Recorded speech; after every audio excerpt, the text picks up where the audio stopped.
Microphone working? Microphone's working. Okay. Ah.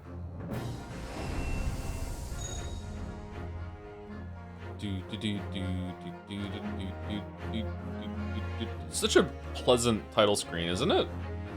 I don't know if it's like the colors or the composition. I don't know what it is. It's a very pleasant title screen.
Dun, dun, dun, dun, dun, dun, dun.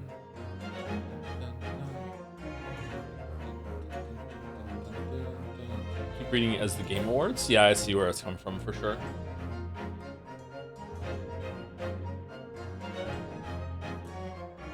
Okay, I'm a Persona 3 hater, but the title screen is better than this. Come on. I can't remember the Persona 3 title screen.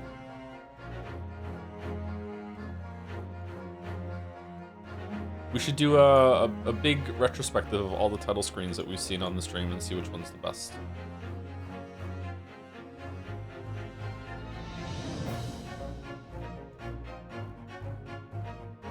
Will Pathologic 2 start on Tuesday? 2 weeks from now?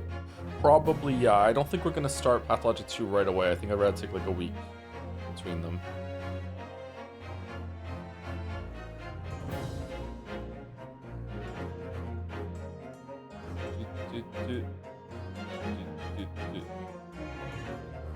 "13 Sentinels, maybe?" Oh, 13 Sentinels is a candidate for the best title menu music.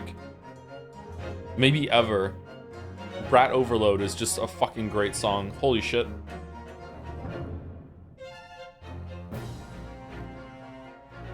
Baldur's Gate 3 screen, probably the best. Really? That one's pretty good. But the best?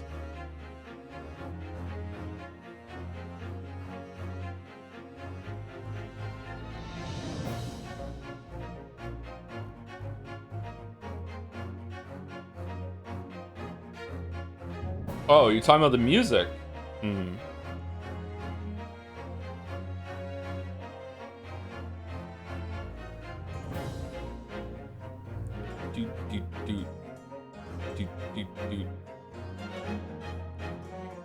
Civ has great title screens, IMO. Let's not forget Morrowind and Oblivion, etc. Skyrim is a little uninspired, actually. I think Baba Yato is probably up there with one of the best title menu music as well. Top 5, I think.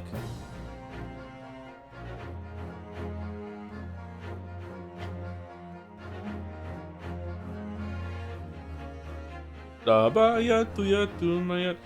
I'm naming my Persona 3 playlist with Suns Up and Metaphor playlist with Hama Miss, Get Fucked, Joe. That tracks. That's good. How's the sound? Is it okay?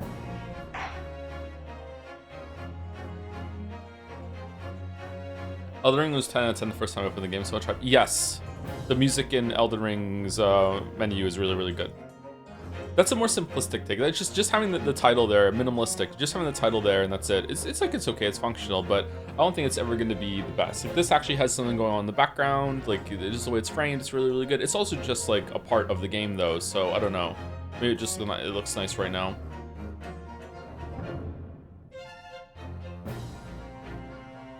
sounds good. Alright, it's good. Best Souls boss music? I don't know. I have a lot of trouble remembering a lot of the Souls music for some reason. Sometimes I've listened to it on my own and like, oh yeah, that's good. But when you're in the moment, you're usually too busy fighting for your life. I'm probably gonna give it to Maria. But I'd have to go back and listen to them all again and see, yeah. I think the most memorable music, when I think of music from the Souls games, the most memorable part for me was fighting Soul of Cinder when you get into the phase change. That was just like, that hit real hard. I was like, holy shit. That is probably the most memorable of all of the Dark Souls music.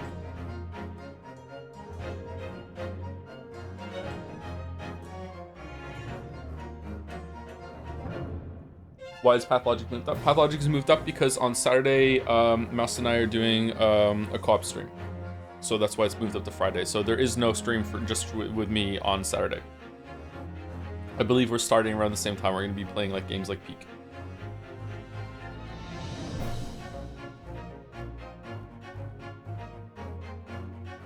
Pling Pling Plong from the Dark Souls 1 final boss? What? I mean, I feel like maybe I'm picking up what you're putting down. I'm not sure. Finn, my oldest child, is ripping through the back half of Dark Souls 1, by the way. He's already a bit of chaos. He got to 4 kings and he can't beat them. He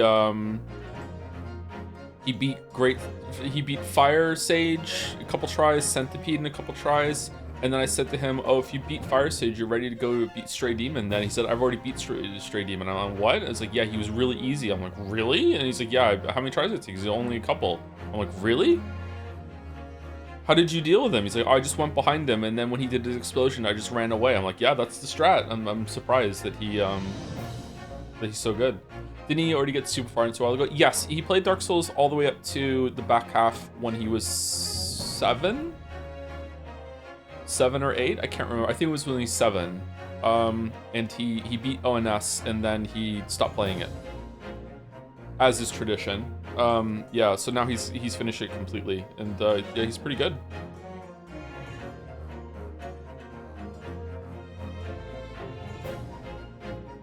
He doesn't know what he's in for a bit of chaos.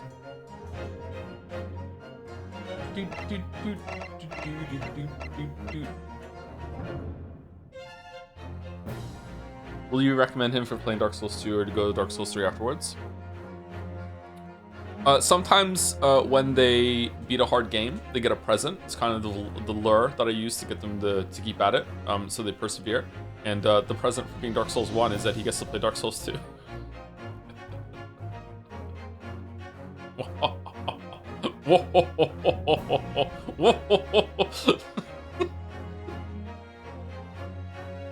You wouldn't believe the present he gets for Dark Souls 2.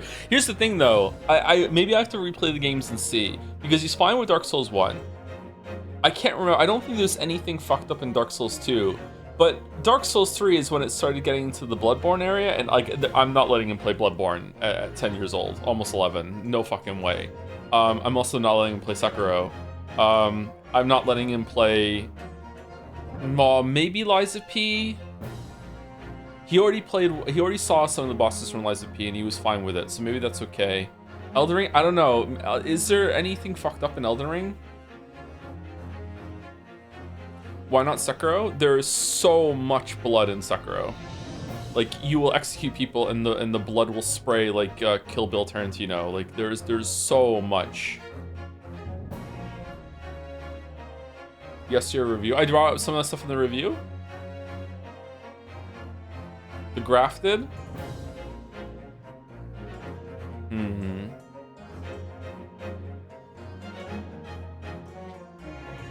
You cleave people in half during the executes of Lies of P, but they're zombies.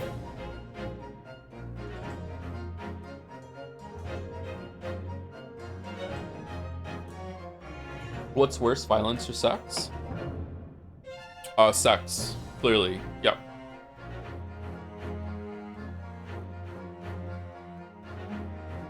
Code Vein is right there, Joe.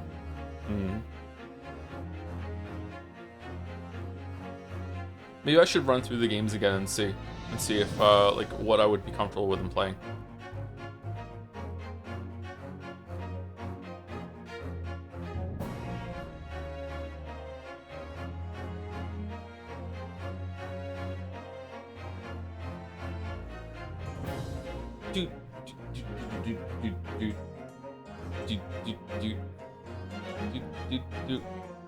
Have you ever found a consistent way of killing the graphic mini-boss enemies in Elden Ring? The ones that flail a bunch? I'm scared of them? No, I never have. There must be a way to do it, or maybe not, I don't know. The very first boss in Elden Ring, I can't kill that. Normally I can kill the boss, like I can kill a silent demon with my bare hands. Like that's not really that much of an achievement now. It was when it first came out, but like killing a silent demon before you get a weapon is like, you know, just an exercise in patience. Yeah, the optional bosses, like I can kill Jinichiro at the beginning of Sekiro without dying. I've done that twice. I don't think I could do it now, but I can do it twice. Sorry, I did it twice in the past. Stuff like that. Usually I can kill the bone, like the werewolf at the beginning of Bloodborne. Like yeah, I'm capable of killing these things, but I can't kill the first boss in Elden Ring. I can't do it.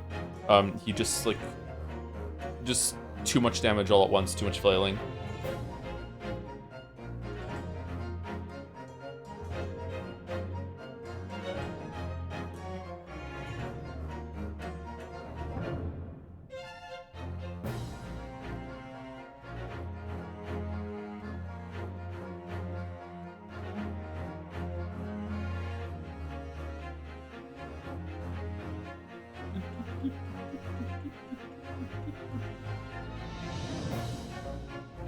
Man, I hate Dark Souls discourse now.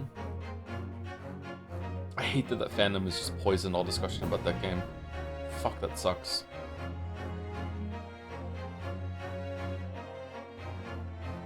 Joe, are you and us starting a new VN or another game? On Saturday? No, on Saturday we're just playing some fun co-op games. Stuff like Peak. But we will be starting reading Remember 11 at some point in the future.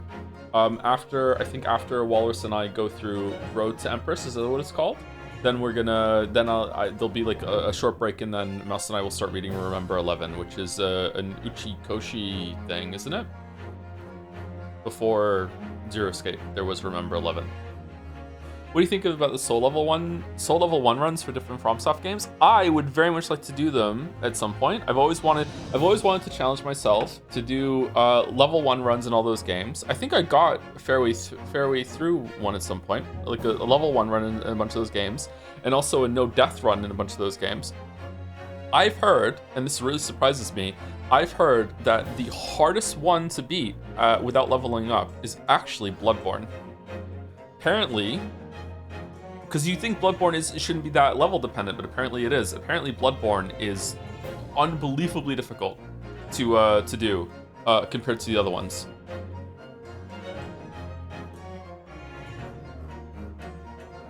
Bloodborne is also probably my least favorite now because the frame rate.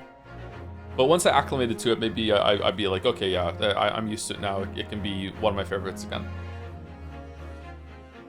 Dark Souls 2 is now the worst one. The frame rate isn't even that bad. Any plans to stream Neo 2? The third one is fun, but the second one is more feature complete in some ways, and it feels absolutely amazing to play gameplay-wise. The first one doesn't even come close. I would like to stream it. I don't know when. I've got a hankering for Souls-like, yeah. Wouldn't Dark Souls 1 be very easy because of pyromancy? Well, Dark Souls 1 is easy no matter what level you are with pyromancy. So I think I would probably not use pyromancy. I would still have other limitations. Like I'm not gonna just like cheese it with magic and stuff like that. You don't need to be level 1 to have an easy time with pyromancy in Dark Souls 1. Yeah.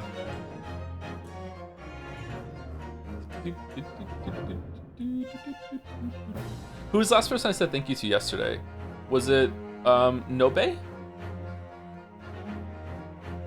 Hope you enjoyed my favorite Ace Attorney. Despite how long episode 1 is, I greatly enjoy the game, not treating it as a throwaway tutorial. Yeah, I remember reading this message. Did I say thank you to Jacob at the end of the last stream? 15 hours ago. I'm gonna guess no. Thank Thank you, Jacob. Thank you, utempt6 for the 51 months with Masad's son with the new email. Thank you, Parkir and Honda for the 60 months. Thank you very much. And also, as always, for all the beautiful renditions of our chants. Thank you, Kip S for the 33 months for those who sub after. Thank you, Katsi, like Nietzsche, but Katchi. I don't know how to say that for 60 months every single time. That's what I say. Really looking forward to these streams. I'm looking forward to getting back into it now too. Oh, it's 50 minutes already. Sorry, I thought we were only hitting the 10-minute mark, not 15-minute mark. I'm 5 minutes over. Shit, my bad. What Dark Souls boss did you get in the most of the zone for? I nearly perfected Midir, and he seems weirdly fun for me. Which one's Midir again? Midir is the dread. Oh yes, that is a big one for me too. I think that the Souls boss that I've gotten the most like at perfecting is probably Bale. I got Bale down, man. I almost killed Bale really early on, and then I had to fuck off when I got mad at some of the fire hitbox shenanigans. But I got Bale like real down. I think I no-hit Bale. Or one-hit Bale? I got really close to no-hitting Bale. I can't remember if I did it or not. I think I did do it. Did I no-hit Bale? At the very least, I one-hit Bale. I got hit once, and that was it. Yeah. Bale was fun. I really like Bale a lot. Mesmer was fun as well, but I feel like some of the snake moves, I didn't hit them down.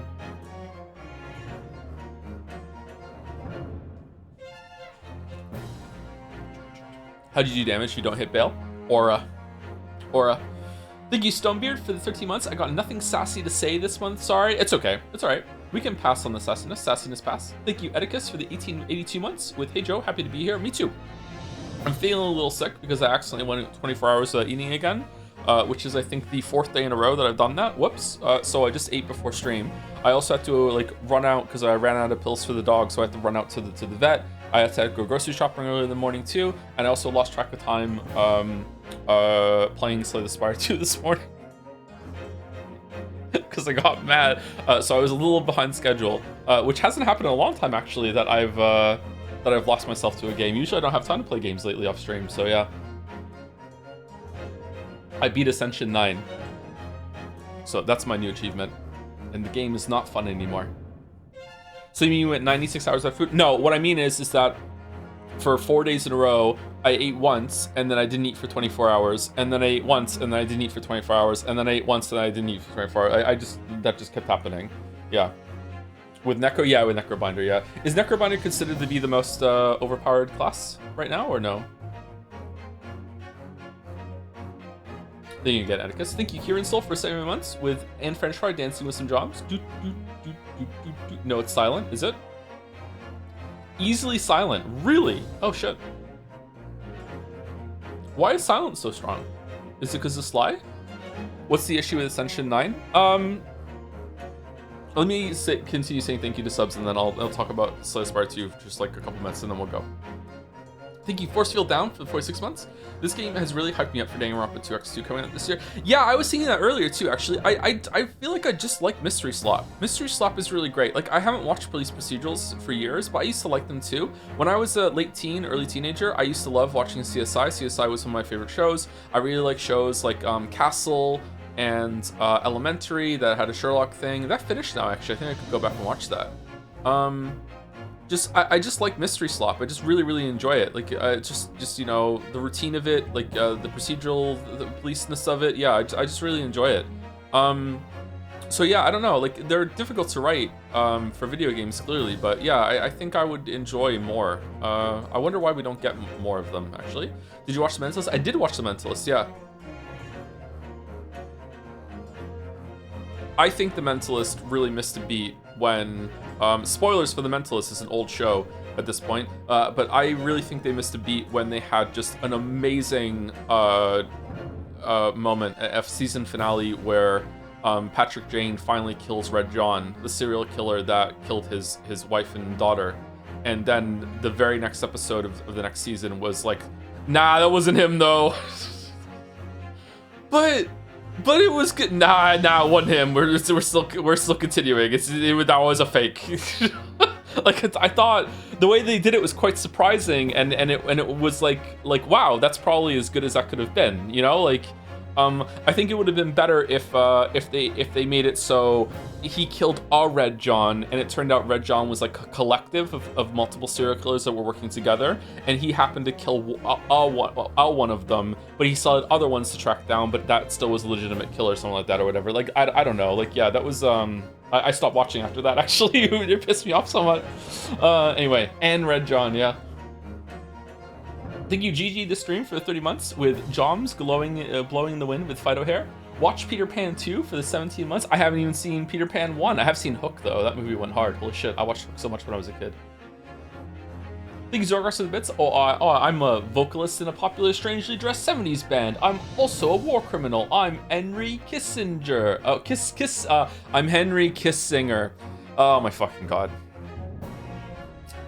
Alright, and the last three are Capsadora gifting a sub to Tep Forever. Thank you very much, Caps. Final Boss J for the 60 months. How many people have already asked you if you're playing the new game by the 1000 X Resist devs when it comes out? You are the first one. I didn't know there was a new game. What's is it 1001 X Resist or? Yeah, I'll probably play that. 1000 X Resist is not my favorite game, but definitely like in the upper echelon, like top 5 of video game writing. Even if the game isn't exactly for me. Yeah. And thank you, Phoenix Furion, for the 60 months also, with 5 years of Red Joms. Red Joms, interesting.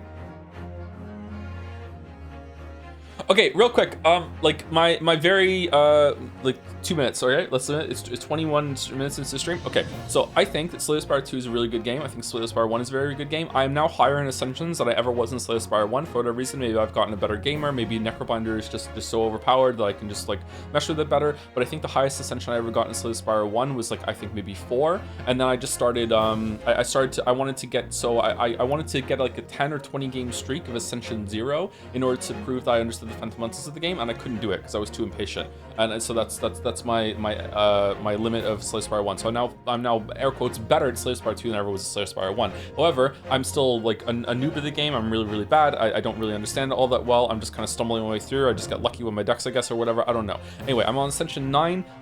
Ascension 10's modifier is not really that bad, so I think that if you're capable of beating Ascension 9, you're absolutely capable of beating Ascension 10. It's kind of like a victory lap. Ascension 10, if you don't know, the modifier of that is that you have to beat 2 bosses at the end of Act 3 instead of 1. If your deck is capable of getting all the way there, usually you are steamrolling at that point, you can beat another boss. Like, I'm sure there are some decks that will peter out, but if you can get there, I think you can do it. Anyway, I think that now that I'm at Ascension 8, Ascension 9, I think Ascension 9 is the point where it become like this because the enemies do more damage. The game is less now about making decisions and more about hope you get that card, Lamayo. And if you don't get that card, or you don't get like a good synergy between 2 or 3 cards, you will just lose. Usually you will lose very early on too. Now, I don't know, maybe I need to change my playstyle. I was thinking about it on my walk after I played today. Maybe the strat now is to try to maximize the amount of times you can get to pick a card. I feel like maybe I undervalue that. Maybe like whenever I get the event that's like pick 1 of 5 cards that are in your class pool versus pick one of 3 colorless cards, maybe I should always be picking the 1 of 5. Maybe I need to like just like go through as many possible card iterations as I possibly can. But right now, like I had 3 fails. It took me 4 tries to beat Ascension 9. I beat it on my 4th try, and all 3 of those first tries they died very early on. Except for I think the first one I got to the Act 2 boss, but the rest of died very early on. And it's just basically like in the first act, like even the normal hallway fights, it's like if you don't get that card, man, you're fucked. And sometimes they just don't give you those cards. It's like you need high damage cards, even if they're high energy costs. You need a high damage card really early on. Like even to the point that some of the shit they're throwing at you on like room 5 of floor 1 can be like whoa, and you just need it. You need to have it, and sometimes they just don't give it to you. You don't get it in an event. You don't get it in the shop. You don't get it in the choice. I had a run peter out where I chose pick 1 of 3 packs, three sections of card stats. So I got 3 cards from Neo, from Niao. I went to a shop. I don't know how many. I think I did like 8 card choices, and I still died to the elite before the boss because it just didn't give me a high damage card. So yeah, I'm a little perturbed about the game, but maybe I just need to change my mindset and see. Anyway, that's it. That's my Slay the Spire thing. Let's continue Ace Attorney. Sorry for yapping today. I'm in a yappy kind of mood. Anyway, so here we go. So yesterday we didn't finish the first case because apparently the first case is quite long, and I don't think there's going to be a recap, right? We didn't do it. We are Ryu. Our name is Ryu. It's the longer name that we're just saying Ryu. Our friend is Kazuma. Kiru. No, just Kazuma. Kazuma. Am I saying it right? And we are on trial. We're also the defense attorney, and we're also on trial for killing Sherlock Holmes's assistant, Wilson, totally not Watson. And we killed him in a restaurant, except of course not really. And it looked like it was gonna end, and we were gonna get to the ending of the trial. We finally cornered the real culprit, which is a super gross woman. And then it's the big thing about like there's a burn mark from the hot plate of the steak that was there on the table and blah blah blah. I realize if you didn't watch this stream, this is kind of nonsense, but I'm just kind of recalibrating for my own good. And then at the very end, the totally not Mystic Maya burst into the courtroom and said, "I'm the defense attorney's assistant" or something, and it has new information that's being brought to light. Yeah. So yeah, that's it. Let's continue. The game has been quite good so far. I'm really enjoying the writing. It's better than Ace Attorney's first case. You can call me Joe, sure. Yep. You can call me Susan if it makes you happy. Did you do the daily run today in Slay the Spire 2? No, I don't usually do the dailies. I went for my daily walk though. I should start going for a daily run. I used to run. I was in the cross country team when I was a teenager, kid. I don't know. It's all kind of blurry. I'm not very athletic. Although I'm pretty good at the resistance training. I'm also not really that flexible, but what I do have is endurance. Like I for whatever reason, I'm just built to just keep going, man. Just energize your bunny. Anyway, Judge. Well, I understand you are the judicial assistant to the defense, but why the sudden ingress into my courtroom? I'm not doing most of the voices, okay? Because my throat is already kind of hurting from yesterday. So I'll do the judge's voice though, because it's not strenuous for me, I don't think. A judicial assistant. Why is that word so hard for me to say? And a woman, no less. The rules state that females are not permitted into the court of law other than to testify. Females? Yes, I fully understand. I ask only for 5 minutes of time. I have some vital evidence that I must hand over to the defense. You're too late, little girl. This trial has already been concluded. Oh, okay, so chat lied? 5 minutes. I will not allow a moment more. Face judge. But your excellency. I am most grateful. I really like her hair.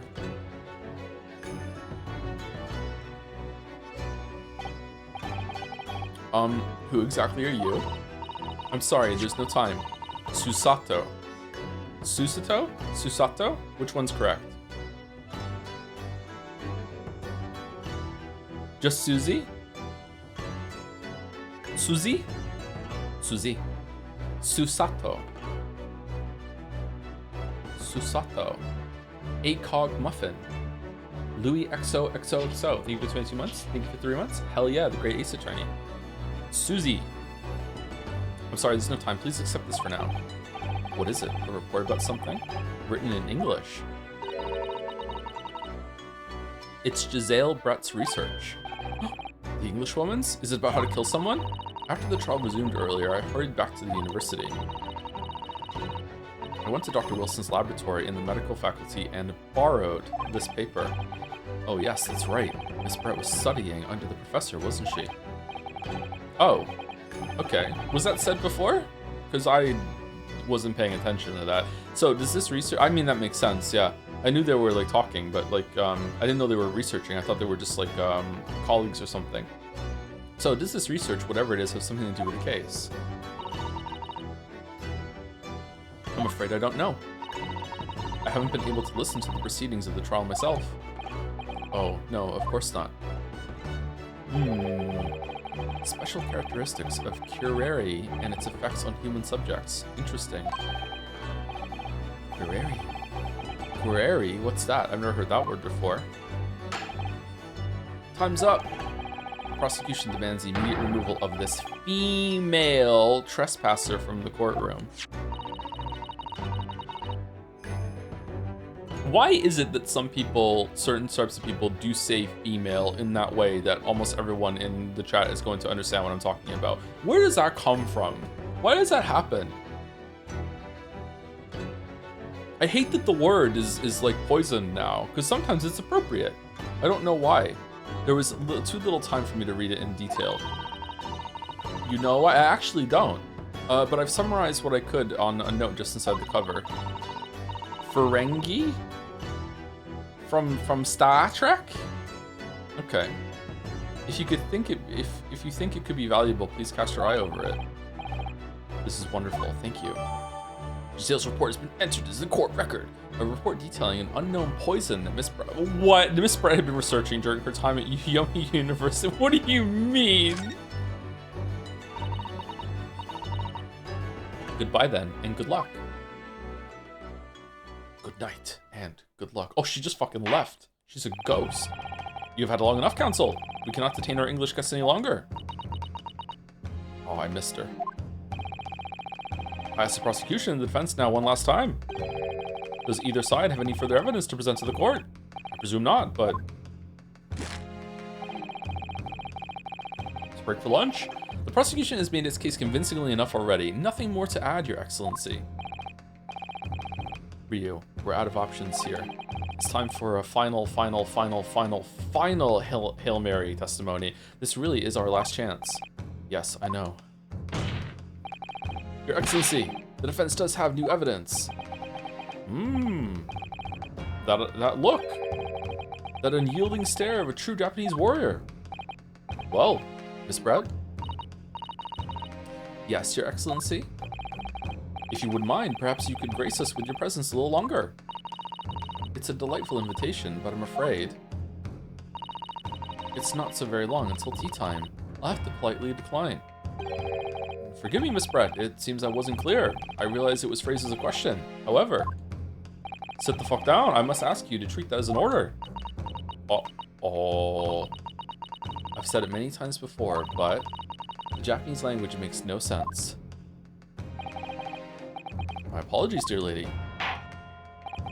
Okay, we all agreed that the hammer is coming down a little too often, right? So, counsel, what is this new evidence that demands the court's attention? Okay, the bottle of carbonated water. I kind of hate that there might be unique dialogue for every single one of these when you fail. That'll cost you lives at the top, so you'd have to reload to see them all. What if it's the best scene in the game? Synopsis: a poison made from the bark of certain trees in the jungles of South America. The hunters of the region have used it since ancient times to incapacitate their prey. Special characteristics: affects instant paralysis of the entire body and subsequent death, even in minute doses. Route of entry: the above-mentioned effects occur when the poison enters the body through a wound, such as that inflicted by a blowpipe dart. Due to its ability to render the human body paralytic, it's believed that the toxin could have application as an anesthetic. However, a solution for the respiratory arrest caused as a result of the full body paralysis must be found first, or patients would die of suffocation. Huh. Yes! Ms. Giselle Brett, we understand you were studying under Dr. Wilson at the Yume University doing research. Seriously, what is on his hand? Is that a brace or something? Because I don't think it's on his other hand. Only his left hand has that. Every single item you can examine has unique dialogue when you examine it too, even if you never actually need to examine that particular evidence. Sorry to inform you of this. Yeah, I think we're... Oh, shit! We're going to be skipping some of that, but... Excuse me? Hold on. When I mouse wheeled over to see the chat message, it moved it up. Mr. Gilbert, we understand you were studying under Dr. Wilson at Yume University doing research. Research by circumstance, perhaps, into a deadly poison. The poison for Cusco. Cusco is poison. That poison? What? Poison? Where are you going with this, counsel? A toxin known as Curé, Your Excellency. Even the slightest amount of this deadly poison entering the body leads to instant death. Okay, so it can't be that the detective, the inspector, is poisoned then, because he would be dead. Objection! What? What complete utter nonsense? Curé, you say? I've never even heard of it. You wouldn't have done.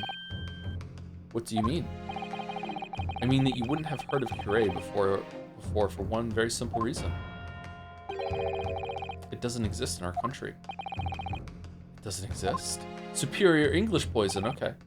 Correct, which means no matter what tests the police can do for toxins, they'd never identify Curé. Why? Because there is no test available here that can identify the presence of this highly deadly poison. What?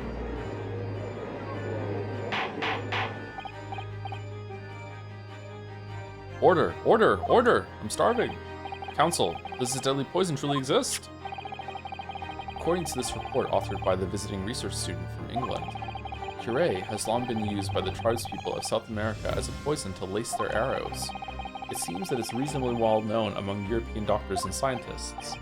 To lace their arrows? The report states that it is produced from the extract of a tree that grows deep in the Amazonian jungle, and it was first brought back to Europe at the turn of the century by explorers. It claims that animals shot by arrows laced with Curé suffer instant death. Isn't that about sum it up, Miss Brett? Objection! Trumpery? These aspersions are utter trumpery. To start with, the victim had been administered some of this so-called deadly poison. He would have been squirming and writhing in pain, and the other diners would have surely noticed. That's true. What do you say to that, Inspector?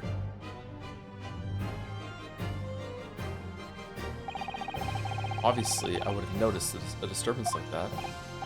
I don't remember anything like that either. I didn't notice the professor being in any kind of pain. According to this, however, it's the other way around. What do you mean, the other way around? The very fact that the victim didn't show any visible signs of distress is evidence that Am I saying it wrong? Because I'm probably saying, obviously I'm saying it wrong. Curar?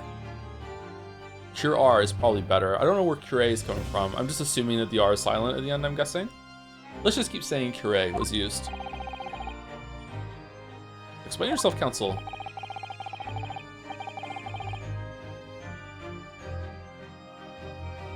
I would like to not stream anymore, and I'm going to stop streaming via issuing a kill order from the mods. Whenever I get pronunciation backseat that isn't explicitly asked for, can you just ban them on the spot? I think that will probably be the last stream that we ever do, because there won't be anyone left after that. Everyone just banned. If I ask for it, that's fine, but if it's unasked for, like, it's so annoying. Rest in peace, AI now. The moment this toxin enters a person's system, it causes instant paralysis. In other words, Sumari, afflicted victims lose all strength and are completely unable to move. Even if they were in total agony, there would be no visible signs of pain at all. Terrible. Obviously, if man lost all strength in his muscles, he'd collapse on the floor. But with a chair under him for support, as Dr. Wilson did, the effects could go largely unnoticed. But I don't follow, Kazuma. That's just paralysis. I thought the poison caused instant death. The full explanation is extremely unpleasant. The poison causes immediate paralysis, as I said, leaving the victim unable to move. But after a short time, the paralysis is so severe it causes the muscles that control respiration to fail. Respiration? Okay, this doesn't really sound like instant death to me. This sounds like you suffocate. In other words, Sumari, the actual cause of death is suffocation. And all the while, the victim is conscious and aware. Just unable to move. That's hideous. To the observer, it would look almost like the victim was slipping peacefully into an endless sleep. But for the victim himself, his final moments would be a living hell.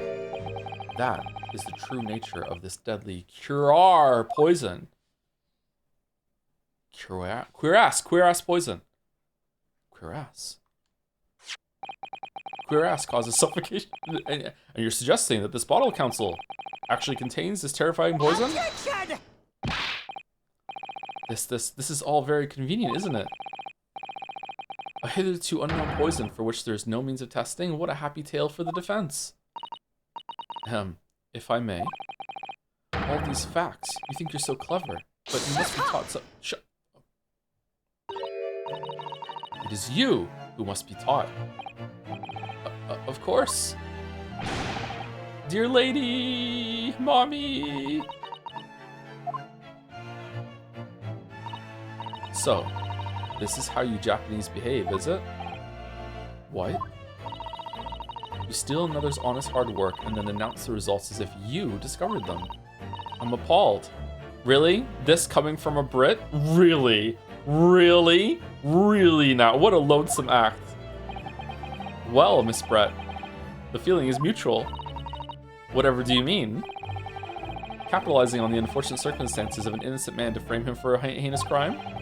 That really is a lonesome act. Wouldn't you agree? Objection! Enough of this. I, for one, refuse to accept it. The idea of some poison that doesn't even exist in the great empire of Japan is breaking the rules. What's so funny? Oh, excuse me, Your Excellency. Yes, Miss Brett? May I borrow that bottle for a moment, please? Well, yes, I don't see, why not? Glug, glug, glug.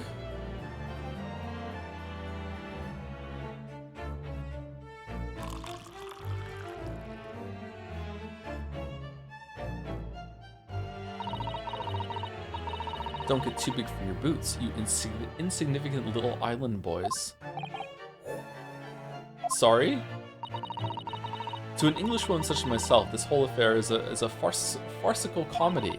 Your little police games and these foolish drinking it doesn't matter though, because it's like venom. If you eat venom, nothing bad happens. It's when it goes into your blood that something bad happens. So drinking it, you're just gonna digest it. It's gonna be fine. Isn't that what it said? Or no? Or is it like, they're still calling it poison, and poison usually does get you even when you ingest it. I don't know. Thank you, It's Fitty, for the 3 months. Really happy to see you play this. Hope you're having a good day. I'm having a pretty good day, yeah. Not bad, not bad. Thank you, Mediocrities86, for giving a sub to Coco Shopping Boer Pot Guider. Okay? What horrible thing did I just say? Thank you, Mediocrities. And thank you, Refracted Glade, for the 12 months too, for 1 year of Refracted Glade. Also hard for me to say. Thank you very much. Your little police games and these foolish courtroom antics it's laughable, really. But I'm getting bored of it all now. It's time for the games to end. Bottoms up. Cheers.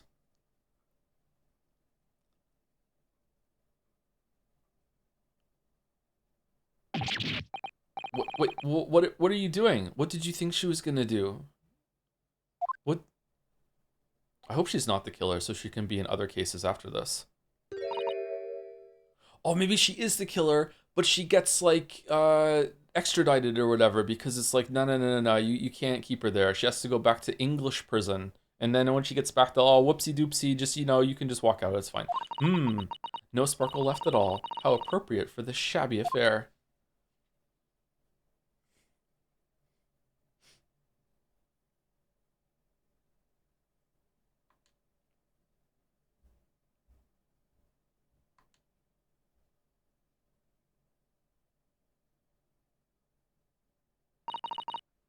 Goodness.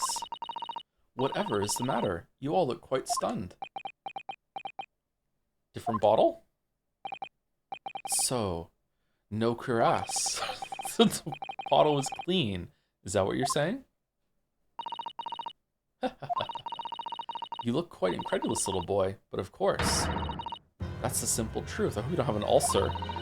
Thank you for presenting the findings of our research so concisely here in this grand venue. Most kind. Grrr. Thank you, waiter. Now then, Your Excellency. Yes, Miss Brett? I should like to be excused now, please. I think I've given more than enough of my time for the furtherance of friendship between our countries. Yes, dear lady. We are most gratified with all the assistance you have given. This doesn't make sense. There had to have been poison in that bottle. So how? How did she...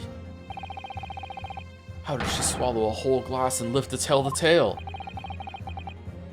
Don't understand it.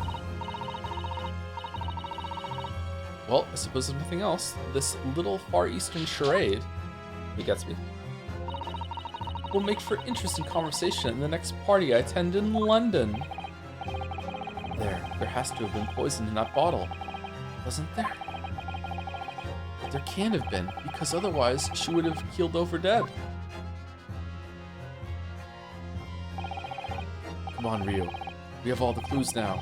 You have all the pieces. That bottle of water contains poison. What? Okay, hold on.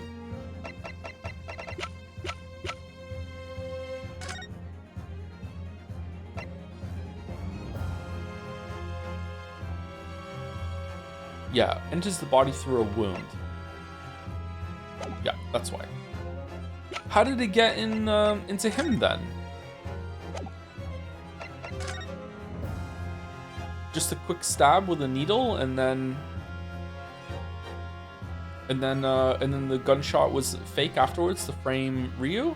It couldn't have been when he went to the dentist, right? Because it said something about anesthetic. Because it would he wouldn't be able to walk here afterwards. So it's not that.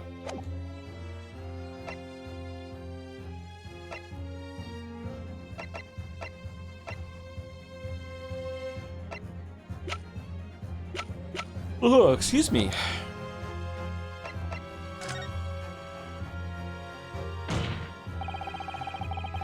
Oh. Okay. It went through his the wound that he got from the dentist. Okay, yeah, that's how it entered his bloodstream. Okay, the culprit did put queer ass poison into Dr. Wilson's carbonated water. The defense refuses to change its position. You're serious? Objection! Fool, are you blind? There's no possible way that bottle could contain poison. I mean, we just saw Miss Brett drinking the water from it. That's right, which rather complicates your argument, I think. And I believe that complication can be explained. How exactly? I need to think through all the things that don't quite add up here, one by one. I'm sure the answer is in the evidence we have in the court record somewhere. It has to be. Hurry the fuck up. Very well, if the defense truly intends to assert this claim. Then I must ask you to support the assertion with evidence. What explains how the witness was able to consume the supposedly poisoned water unscathed? This does. Yes! The answer to this riddle is right here in Miss Brett's own research report. Objection! That's not a valid explanation. Yes, it is. Fuck you. No. After all, we don't speak English. That report is utter gibberish. This impudent young scoundrel is trying to ridicule the court, Your Excellency. I'm not trying to ridicule anyone. Honest, I'm just reading Susie's-san's notes. Susie-san. I concur. This report is too extensive to be considered in its entirety by the court. You will direct this to the pertinent section, counsel. What section of the report reveals the alleged answers to this riddle? Synopsis, special, it's the special characteristics, isn't it? 1 second. 1 second. Special characteristics.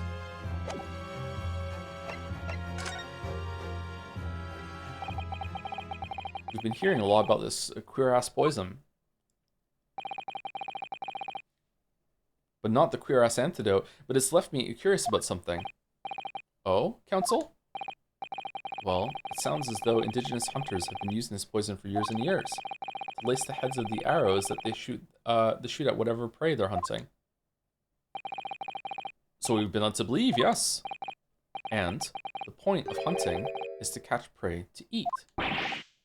Get to the point, please. But if they were to use these laced arrows, doesn't that mean there would be traces of poison left in the prey the hunters were going to eat? Yes, good point. It just gets metabolized the way when we cook it. Yeah. So surely the hunters wouldn't want to eat their prey, would they? Because then they'd be eating the poison for Cusco. Oh, good gracious, counsel! No, that would be madness. I actually found the answer to that conundrum in this research paper here. Under special characteristics, it says this. Get fucked, Brett. The poison starts to work after entering the body through a wound. Through a wound, you say? I see, that makes sense. Yes, the mention of that particular detail seemed a little strange to me, though. But it all makes sense when you interpret what's written like this. When cuirass enters the body through an open wound, it has terrifying poisonous effects. However, when it enters the body via the mouth, it has no poisonous effects whatsoever. What? Miss Brett, you authored this research. You knew cuirass's special characteristics, and you knew that you could make a spectacle of drinking that water without any danger to yourself.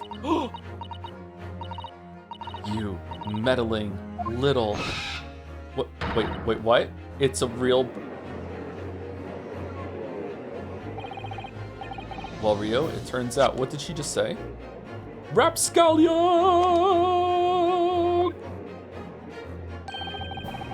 You're an even better lawyer than I thought you'd be. Ooh, really? Me? A lawyer? Objection! All this poison talk is fascinating, I'm sure, but I fail to see how it's possibly... So the ill-bred little puppy has a new toy to play with, some facts he read in a book. But I'm afraid knowledge doesn't suit you, little boy. It only makes you look silly. How is this not over right now? What are you trying to say? Your schoolboyish logic has a fatal flaw. Schoolboyish? Flaw? Under the... As even your brain has managed to deduce, cuirass is safe to ingest. It seems likely that its effects are neutralized by the acidic nature of the gastric succus. Yeah, sure. Oh, yes, well, of course, yeah. The gastric suckers, yes. Suckers, yeah, what are they? So, if this lethal poison is completely harmless when drunk, the professor wouldn't have died when he swallowed it, would he? Oh, right, okay, so we have to prove this part now. Okay. But after that, we have to explain why she shot as well? Okay, that's right. Oh, good gracious. That's basic science. Science that even a schoolboy should be able to understand, no?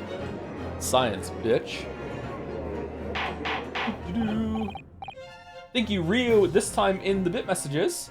Ryu IGDH for the bits. Hi, afternoon. Good afternoon, Mr. Drum. I just finished the first VOD. Could you please catch me up on everything that's happened so far this stream by perfectly reciting all the dialogue, including your own riffing and bits? Thanks. So there was a lot of Slay the Spire 2 talk, actually, so you have to strap in for that. Not much has happened except for, like, there was poison in the glass in the water, and also it needs to go through the blood instead of just being swallowed. So really, it's more venom than poison, really, and that's about it. And Brett had some aura when she drank the glass. It was a pretty good moment. Thank you. Moving Autumn for some months. The defense would like to cross-examine Miss Brett Swan. Another bird on the fucking stand. Thank you, Cardi Panza and Nightmare Luna 6969. Nice for the both 9 months. Both of them. Damn. What a coincidence. I'm a lawyer now. I'm a ternary. Fuck. And with dancing joms too. Order. In court. Order. Logic holds. If the lady and the professor drank the same poison, they would be affected in the same way. Are you trying to suggest? Yes. This queer-ass poison is completely irrelevant to the case on trial. That's right. Surely even a little cockroach like you could understand something as simple as that. What are we doing? What is this welling up inside me? Is being called a cockroach is awakening something? I've never felt like this before. I'm becoming a lawyer. Detroit? It's a sort of a conviction to break down all the discrepancies. It's so intense, almost rage-like. Devil trigger? And more than anything else, it's an animalistic desire to take down my prey. Objection! Whoa!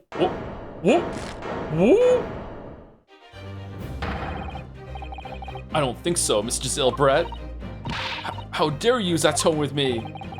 You know very well that there is no fatal flaw here. You know exactly why, even though both you and the victim swallowed the same poison. You are alive, but Dr. Wilson is dead. It's true, he's got, yeah, it's true. Counsel, I'm sure I don't need to remind you. You must provide compelling evidence. As we now know that this poison is completely harmless when ingested. Why would Dr. Wilson alone have been killed by the cuirass?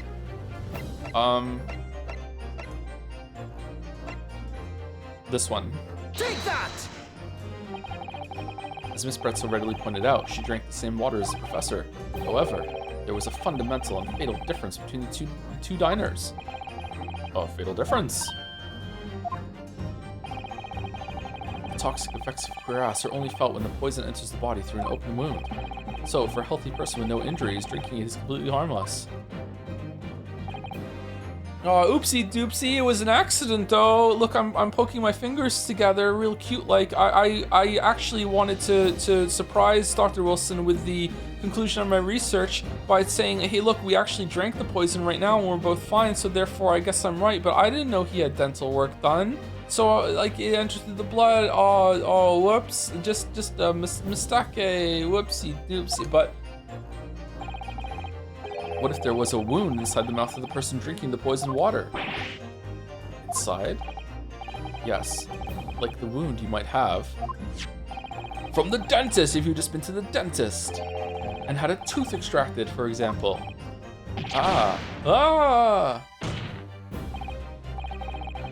Miss Brett, you've acknowledged many times in your testimony. Would that work? Sorry, hold on. I need to be clear about when I say sort of something like that. I'm willing to accept this for the sake of the story. Absolutely, it's fine. But like in real life, would it work? Because it's not that big of a wound and it's bleeding out. I don't think it would actually enter the bloodstream like that. Would it? I don't think it would. Why not? It's a wound. I don't think the circulatory system works that way, does it? Like the reason why it works from an arrow is that it goes like pretty deep in. It's gonna have a big spread into different kinds of vessels and stuff like that, right? I don't think it would work. Maybe it would though, I don't know, but I don't think it would work. Let's try it. Let's call Mythbusters and get on it. Miss Brett, you've acknowledged many times in your testimony already that if you were well aware of Dr. Wilson's dental appointment that day. So that's it. You use the knowledge to orchestrate this. Circulatory system is circular? Oh yeah, of course, yeah. So it's arteries go away from the heart, right? And veins go back to the heart. Are capillaries also coming back? Or can capillaries work both ways? Not that either of that matters actually. Like I just don't think a wound that's like very slowly bleeding. I guess it depends on how deep it is. I've had 3 teeth removed. 2 when I was a teenager, like I spoke about briefly yesterday's stream. I had 2 wisdom teeth removed, and I had one of my back teeth removed when I was in my 20s because it got infected. All 3 times they bled quite a lot. The one when I was an adult bled the least of them all though, and it was kind of like sore for a little bit after that. Yeah, I'm willing to accept it for the story, but I do wonder, just as scientific curiosity, I wonder if this would actually work. Hello, so I've come here to mention no ping for Discord. Yeah, I pinged Discord, didn't I?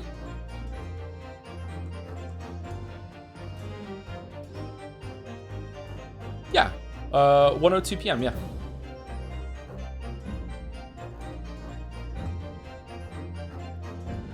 Can we ban that chatter for being wrong about the ping? Sorry if it didn't go through for you. It was an at here instead of an at everyone. Maybe you just weren't on the server when it went through and you didn't see it.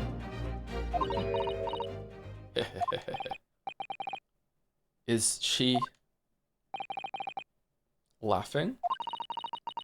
I don't like to repeat myself, but honestly, I can't resist. I think this poison would kill me. I'm chewing on the inside of my mouth almost constantly. These childish courtroom games and your half-baked arguments are all so puerile. What do you mean? Don't worry, little schoolboy. You'll find out soon enough.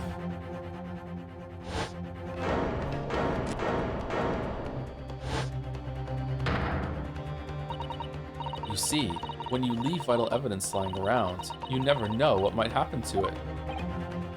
No. I mean, it could just slip.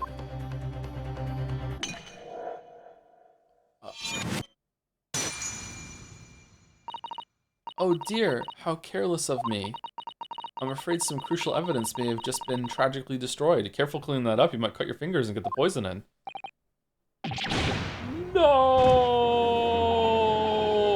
What is it? What just happened? It's the Englishwoman. She just smashed that bottle. And in the Supreme Court, what a terrible blunder. Officer, what are you waiting for? Collect as much of the water from that broken bottle as possible at once. You're wasting your time. This delightful carpet under my feet here was a gift from the British Empire. I assure you, it will soak up the water beautifully. Oh, she knows a lot about carpets. You have neither the technology nor the presence of mind to recover it.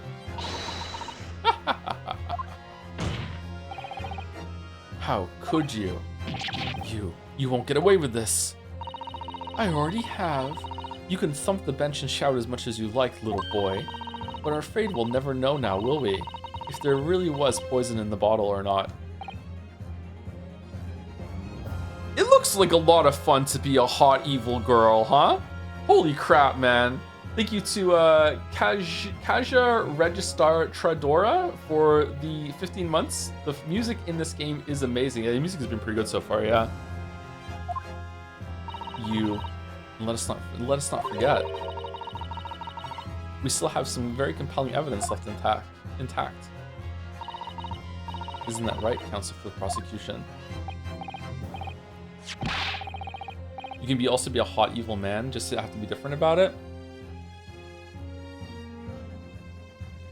Yeah, I feel like it's less fun. I could try, maybe. Oh, of course, you're referring to this photographic print, I presume, dear lady. That's right, and really, looking at this photograph, it's as clear as day, isn't it? The poor professor was sitting with his back to me. So of course the only person who could have shot him from the front is the little schoolboy. Objection! How did that happen? No, you killed the victim that day, using cuirass!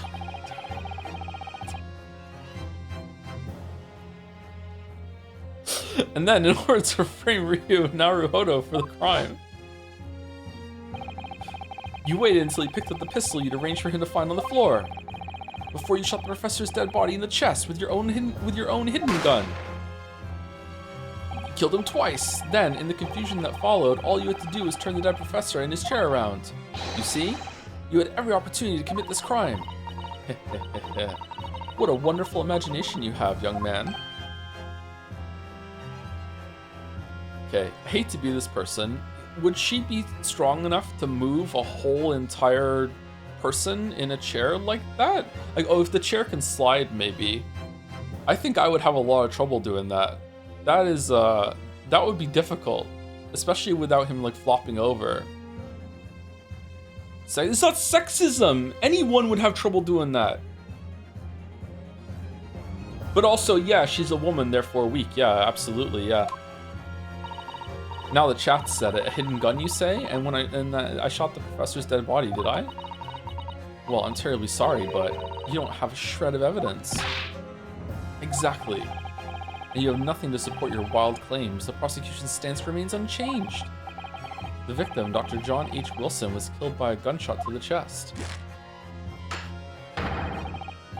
Delivered in cold blood by the accused, Ryo Naruhodo.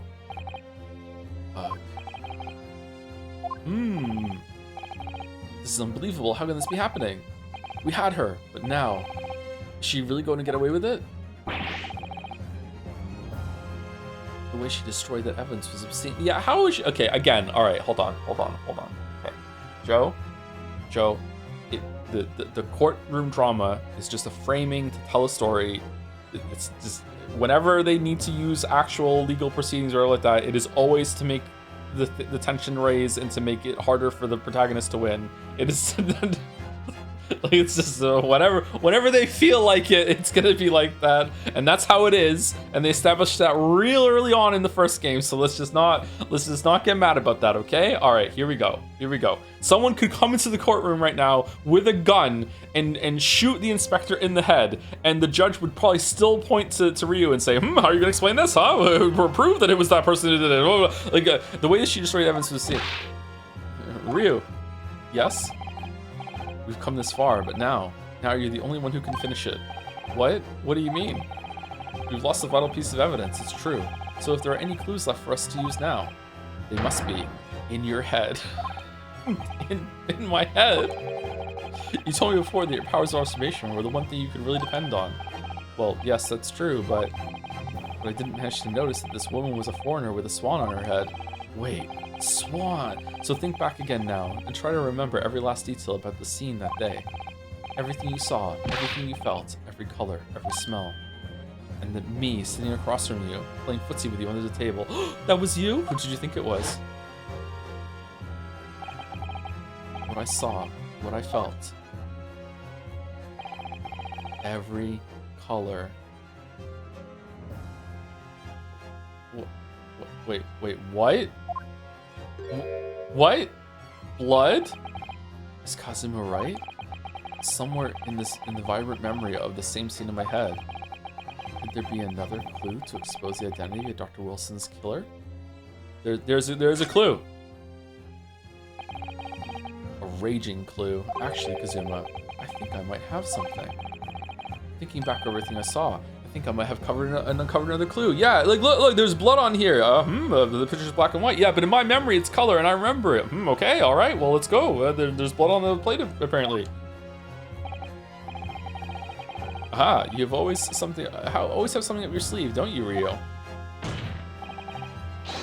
Come on then, let's wipe the smug smile off the Englishwoman's face with some evidence. All right, can't wait. It's been niggling me for a while that something feels amiss in my memories of that day. Whatever it is could be the key to arriving at the truth about a lot of this. Oh, okay, we have to wait for color TV for you to be able to dream and remember your memories in color. I learned that from Persona. So yeah, okay, maybe that's what's happening. It's early. You're morbing to the invention of color TV, and now you can remember things in color instead of black and white. It's here somewhere. The clue that shows who Dr. Wilson's real killer must have been is... Well, I mean, it's probably the new thing that they just showed, right? So, it's the fork.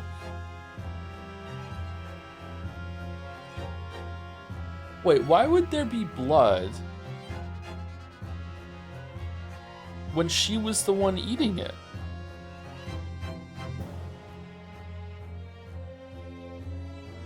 Huh?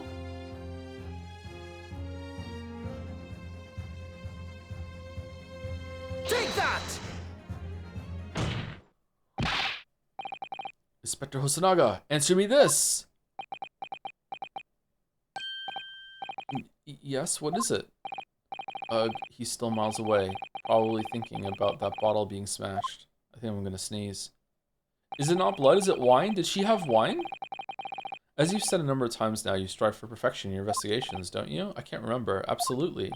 The sneeze is going away. Oh, god damn it. I hate getting blue nose. I wonder, therefore, if perhaps you took anything else from the scene of the crime.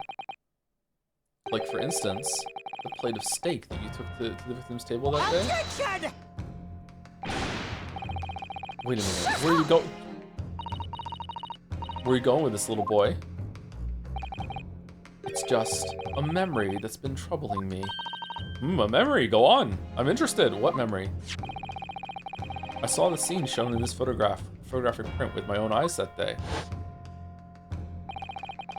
And I saw that on the wooden base of the plate that the steak was served on was a spattering of blood. What? Okay. Oh, really? And what of it? Also, it's your memory. Maybe you're just making it up. Who gives a shit? Evidence, please? Fucking unbased and just refused? What? Okay, good job. Did the mask just smile? Obviously, that must have happened when you shot the professor. No, that can't be the case. Take a good look at the photograph and the relative position of everything there. The plate of steak is almost directly behind the victim. Plate of steak? That's your mistake. That's rule 7 of the attorney code. If I'm supposed to have shot Dr. Wilson in the chest from the front, there's no way that blood from the victim could have ended up directly behind him. Oh, do we have to use the bullet didn't go through him now? Evidence? Ah. Yes. The blood to have made onto the plate. It implies the plate was between the victim and the shooter. That means the shooter must have been sitting opposite the professor as you were. Yeah, but like, you know, after he gets shot, maybe like with some like recoil, like his body twisted and a spray of blood went out behind him onto the plate, and then he slumped it. Like, I don't know. Giselle Brett. I beg your pardon. Objection! This is beyond ridiculous, fabricated nonsense. You know what? Ouchie's kind of got a point. Is the court seriously expected to believe something the accused has apparently just remembered seeing?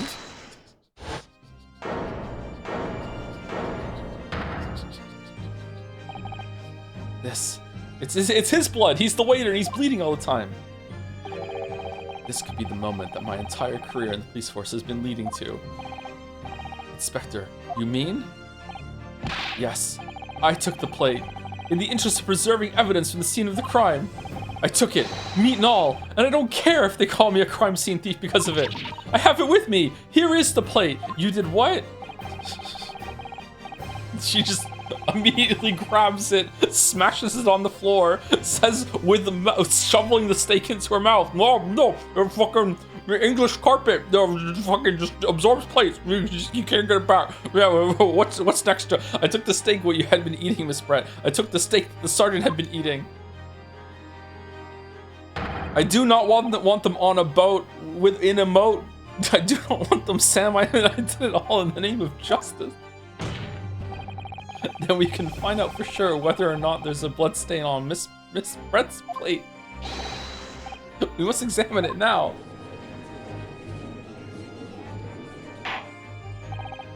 Inspector, the court wishes to examine the plate from the victim's table immediately.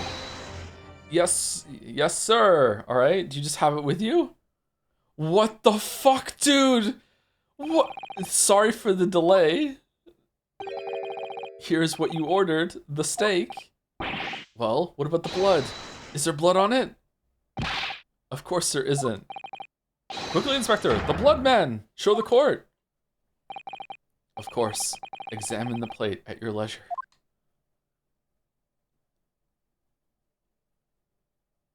There's no blood.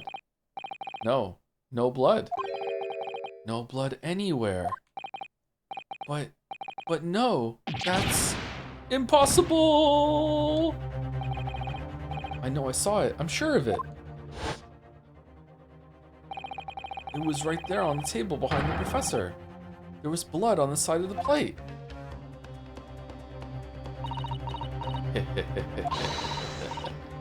What an unbecoming expression, little boy. You see, this is why I always say you can't trust what the Japanese tell you.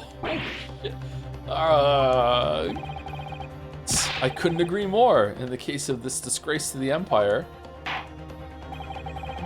I believe we may finally have reached a conclusion in this trial for the 4th time. Let's hope so. This let's pretend attempt at courtroom proceedings is painful to watch, but I do promise to do my best to forget all about it when it's over. Ha. This sorry-looking steak reveals the facts all too clearly. If the sorry-looking accused wishes to examine it again, be my guest. Is it a different steak? Is it what? Did he have a steak after all, and he just didn't eat it? You made a mistake. Oh yeah, I forgot to mention. He actually ordered it, and then when it got here, he just snapped his finger and went, "Gosh darn! I'm not allowed to eat. I guess I'll just look at it and enjoy the smell." Like, what's going on? Is that why the fucking chair is conveniently hiding that there was not fucking bites taken out of it? Why didn't you bring out the other plate? You never asked. The meal Miss Brett ordered for lunch. It was removed from this victim's table after the incident. Was the plate I saw or thought I saw just a figment of my imagination? This is it now. I've lost. Ryunosuke. It's not over yet. Not until the final gavel is fucking. Never stop believing in yourself. Keep looking forward no matter what. How many pep talks can a man get? Believe in myself? Really? The strings, man. Holy shit. Maybe I should at least examine the evidence for myself. As the evidence requested by the defense has not been shown to be problematic in any way, I presume any further examination of evidence in this trial will be unnecessary. Does the defense have any objection? That bloodstain was going to clinch the trial for me. Can this plate of steak reveal any other clues at all? Nothing else. There's another. Hold on. Hold the phone. Okay, that is it. It's there. Someone rushed over and started eating the steak. It's clearly a different steak. Look at it. Oh, hold on. It is. It's so. There's so much more of it.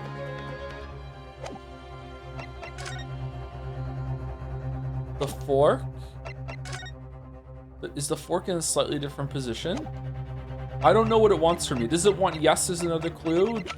Or does it want no, because this is the wrong plate? Whoa. This emblem on the side of the plate. Is it a cat? It's a cow, obviously. Most likely because the restaurant's signature dish is beef steak. It seems a lot of different restaurants have their own unique tableware. So this is a symbol of La Carnival, is it?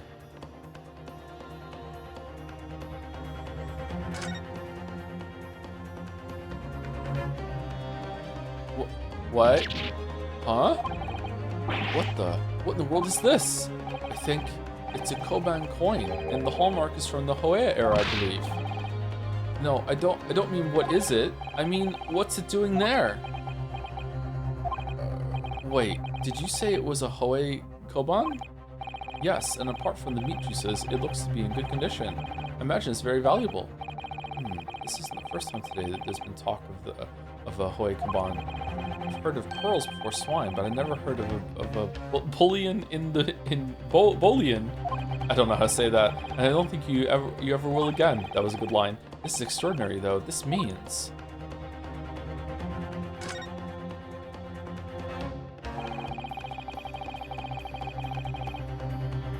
Inhibitors off mods?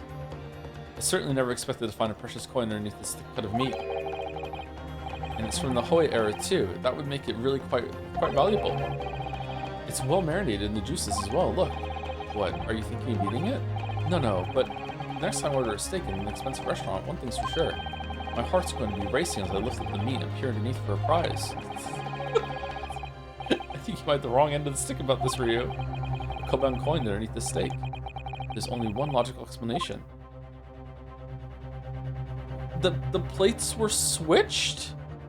How much time did she have to just freeball in the fucking dining room while the inspector ran around?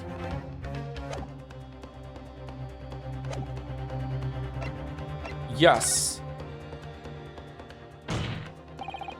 Your Excellency, please wait. The plate of beef is hiding another clue. Another clue that will reveal the shocking truth. The only thing that's shocking here is your unhealthy fascination with beefsteak. Your Excellency, I think I've made myself clear, haven't I? I will not be able to turn a blind eye to any more unnecessary procrastination in this trial. Well, I'm sorry, Miss Brett, but we must ensure a thorough examination of the evidence. I will not give a ruling until I'm completely satisfied that all reasonable doubt has been dispelled. I see. As a newly affirmed ally of my country, that's still your position, is it? Thank you, Your Excellency. Counsel for the defense, you will now clearly show the court what you are alluding. Where precisely on this plate of beef steak is the new clue to be found? I mean, it's gotta be the coin, right? Why can't I see the coin? Right? Got it. No, counsel. I'm afraid that won't do. Oh, that was ambiguous at best. When you're asked to identify a detail like this, you must do so knowing there is a penalty for mistakes. Uh-oh. Mistake? The answer's right here in front of me. I'm sure of it. So there's only one thing to do. Turn the steak over and over until I find something to help me out of this mess. Counsel for the defense, you will now clearly show the court what you were alluding.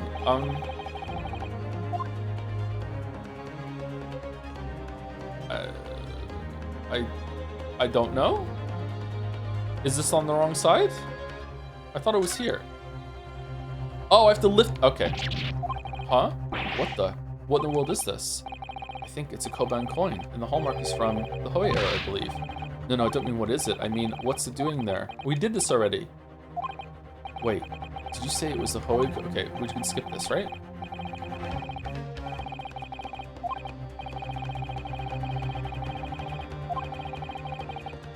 Okay, so there wasn't a flag for going into the test here with you had already looked at it in the inspection menu. Okay. Fair enough. Got it! Good gracious, that's... Koban? Under the meat? What on earth?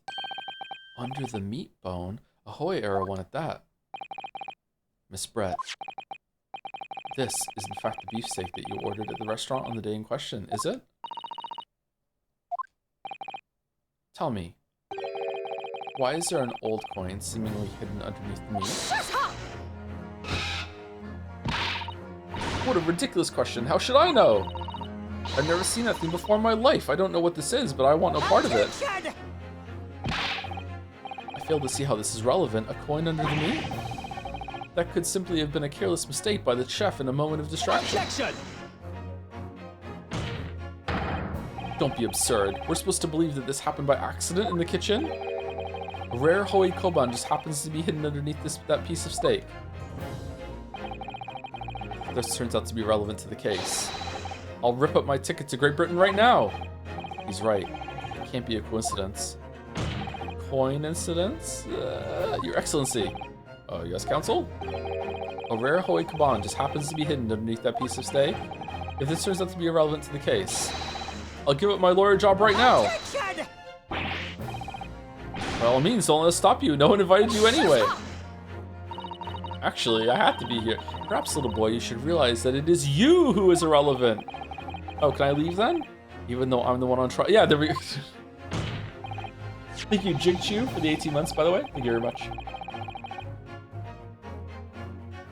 With the oops emote, too. Looks cute. The point is, it's essential that we ask the owner of this coin if he can explain what it's doing under that steak. The owner? Yes, it's obvious. There's only one person it can belong to. The owner of the Koban coin that was found underneath the beefsteak is... Ooh, excuse me. Take that! Obviously, it can only be the antique dealer and owner, Rasutai Kiryo Korakuta-san. Kiryo Korakuta-san. Kiri, as in Mr. Cucumber or something? Honestly, these ridiculous Japanese names are quite unfathomable.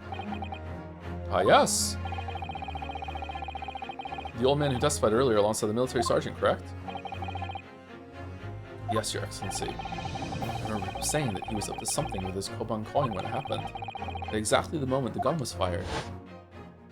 The gunshot interested me not. I was far too busy on the floor. Okay, how did the plates possibly get switched? She noticed the blood and just ran over and switched them, and the coin. Why was the coin under the meat at the beginning? Okay, I don't know what happened here. Okay, too busy on the floor. Sorry, what were you doing? Hunting for treasure. Indeed, the Hoy era Koban, my prized coin. And this Hoy era Koban, do you mean to tell me? No. Please, why would Korakata-san's Koban be sandwiched between the victim's beefsteak and its plate? It makes no sense. Yes, it doesn't. That's what we're gonna find out. Which is why I'm asking to bring Korakata-san back to the witness stand so we can ask him. He died, officer. Bring both witnesses that testified earlier back in here. Without a moment's delay.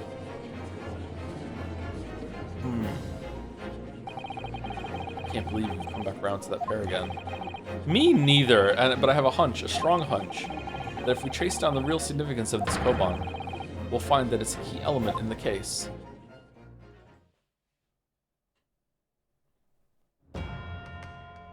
Oh, they're all going to be here together.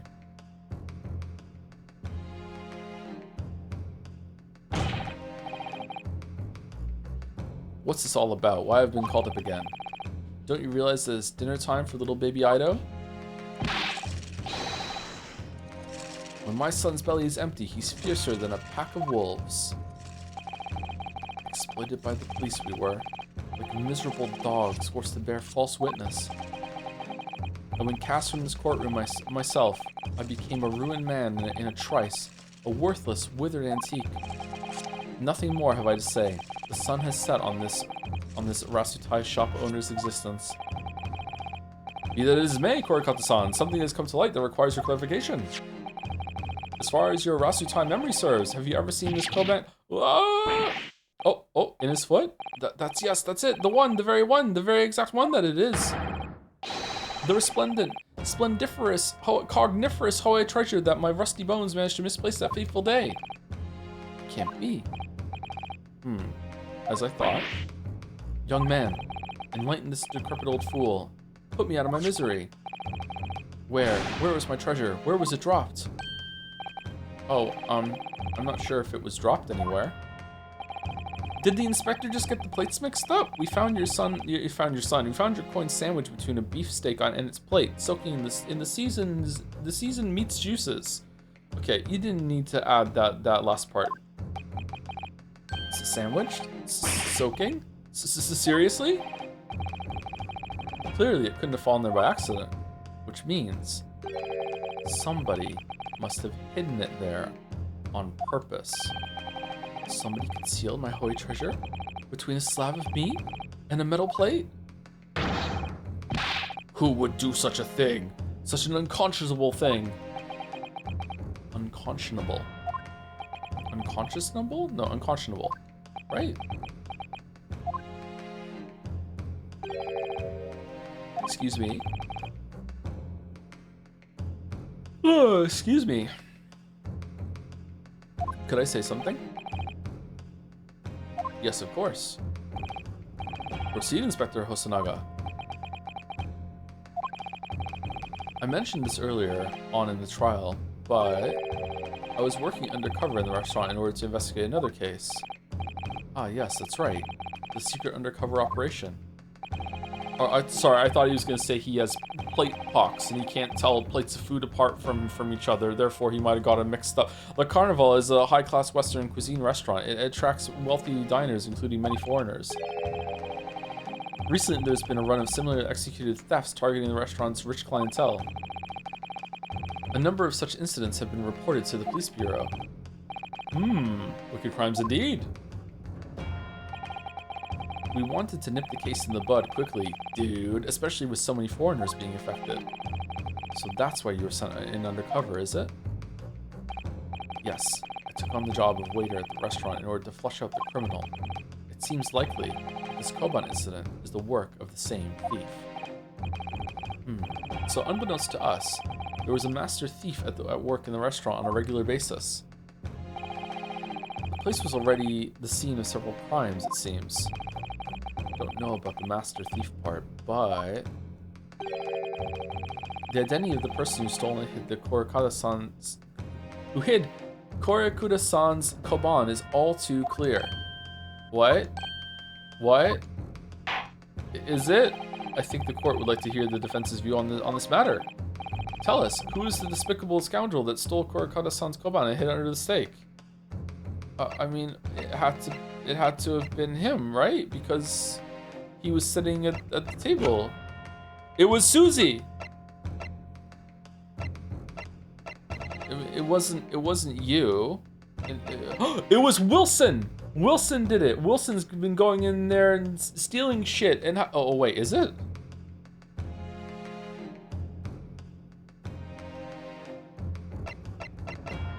It's not you. Is it you? And you got found out? I don't know. That would explain why it's under your steak. It feels like she was genuinely surprised when the coin was there, actually. I gotta say. Maybe I'm just falling for it. It did seem... it's gotta be you, right? Because you were sitting across... I don't know. Let's see what happens. Obviously, it can only be you. Sergeant Ayasanosa. What? How? How dare you monster. Monster? I stole that Koban, did I? I'm the master thief of the Carnival, am I? You're seriously accusing me of these crimes, Cadet? No, the baby. It wasn't me. It was Ido. Ido is the mastermind behind all this.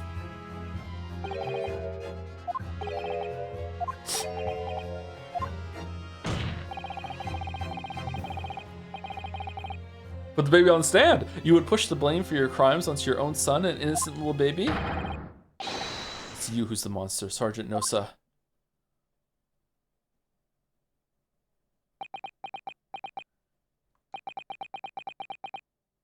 You...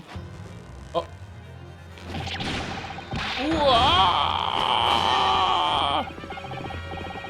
Clippity clop, clippity clop, clippity clop, clippity clop. Well, maybe it is the baby.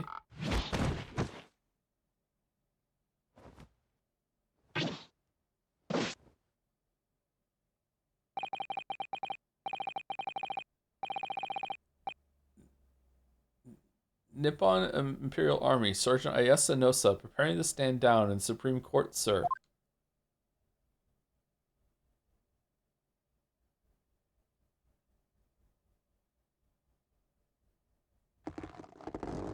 I thought he was gonna rip a face mask off. Do any of you know of the extraordinarily low wages the Nippon Imperial Army pays to those that expects to keep our country safe? I understand that the temporary increase in taxation owing to the recently ended conflicts remains in place. And I've heard it's hard for lower-ranking soldiers to make a living, yes. All I want is to put a hot meal on the table for my son. That's why you were stealing things at the restaurant? The place is heaving with money. Every 3 days I'd go there and do reconnaissance for a target. Reconnaissance? And I'd enjoy chomping my way through a good steak at the same time. They're so expensive! That's where all your money's going! It sounds like he doesn't bother with a knife and fork even, which is worryingly believable. And your target that day was the old man and his koban? Yes, sir. He was an easy mark. I slipped the coin into my pocket without any trouble at all. A veritable phantom thief you are. I was all set to leave the steak I was halfway through devouring when it happened.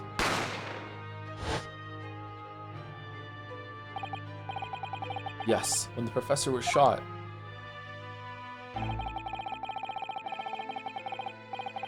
I knew that if the police conducted a search and found the coin in my pocket, I'd be finished. Ido too. Yeah, good thing you put it under the steak, you know, because they checked everywhere. They were so thorough. So I hid the incriminating evidence as fast as I could. On the double. I slipped it under the steak, hoping that I'd be able to rend des vows with it again at a later date.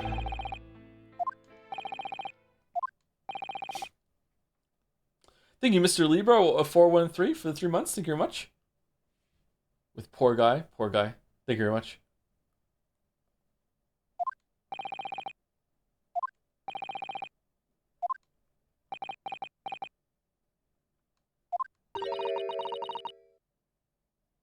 This is ridiculous. Perhaps you could carry on with this absurd prattling in your own time? She's got a point, actually. Well, Miss Brett. Okay, so how did the plates get mixed up then? Or did he run across the dining room to put it under her steak? Oh, of course, dear lady, of course. How rude of us. I'm sure there's no need to detain you any longer at all. I've detained my... May the esteemed gentlewoman please be excused, Your Excellency? Indeed. The theft of the koban was clearly perpetrated by this baby-saddled sergeant. It would certainly appear to be unrelated to Dr. Wilson's murder. Of course it is. Okay, but then how is it... Okay, Judge, come on. Hiding a coin under a lump of meat? The sheer nonsense of such an idea astounds me. Nonsense, is it? Well... Oof. And as for picking up your steak and biting into it without using a knife and fork, it's beyond nonsense. It's pure madness. Very well. Now that all questions concerning this witness's testimony have been answered, I see no further justification for detaining her. Miss Brett, you are free to leave. Thank you, Your Excellency. Good luck, everyone. Wait, hold on. Objection. Objection. And good day.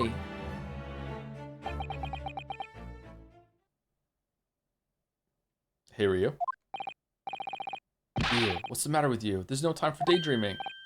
Oh, no, it's just... something about Miss Brett's parting words there got me thinking. I can't quite work out what exactly, but something she said jarred with me. I feel like there was a contradiction in there somewhere. Something didn't quite add up. If that's the case, don't just stand there thinking, make your voice heard. Sorry? You can think later, but if you don't call out now, it'll be too late. The trial will be over. Hold it! Wait, Miss Brett. What is it now? I'm afraid, just one last time, there's something I'd like to ask you. I'd like you to explain the contradiction in your parting words from just a few moments ago.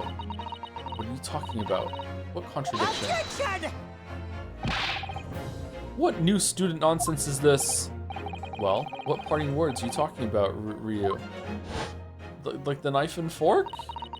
Hiding a coin under a lump of meat? The sheer nonsense of such an idea astounds me. And as for picking up your steak and biting into it without using a knife and fork, it's beyond nonsense. It's pure madness. Yes, I'm right. What she said there exposed an undeniable contradiction. Did it? I'm going to need to see evidence, Counsel. If Miss Brett's words truly are contradictory, where is the evidence to prove it?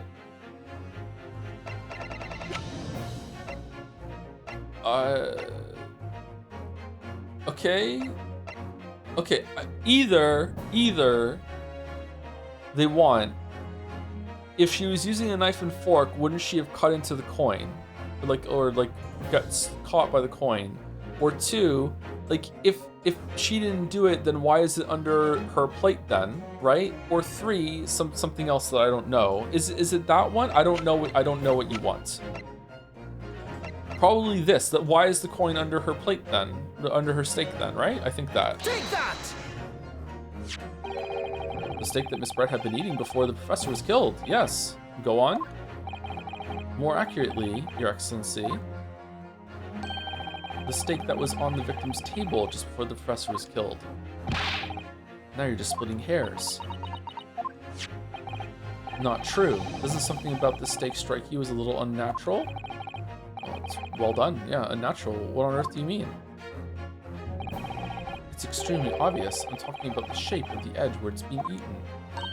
Oh, that's important? I thought that was just an artistic detail. Oh, okay. I see you've noticed it too, Miss Brett. Notice what exactly, Counsel? Just a few moments ago, Miss Brett claimed no Englishman could even contemplate picking up a steak and biting into it without using a knife and fork. Of course she did. She's a refined English gentlewoman herself. All details are intentional. If you think you can do something, you probably can. Don't put that evil on the game, chatter. Chatter, don't put the evil on the game that every detail is intentional. Nope. No. We do not want to have that expectation whatsoever. Thank you to Simon Carp for the 4 months. 2 fishes. Thank you very much. And take a good look at the steak, in particular the edge where it's been eaten. As you can see, there are clearly defined barbaric teeth marks here.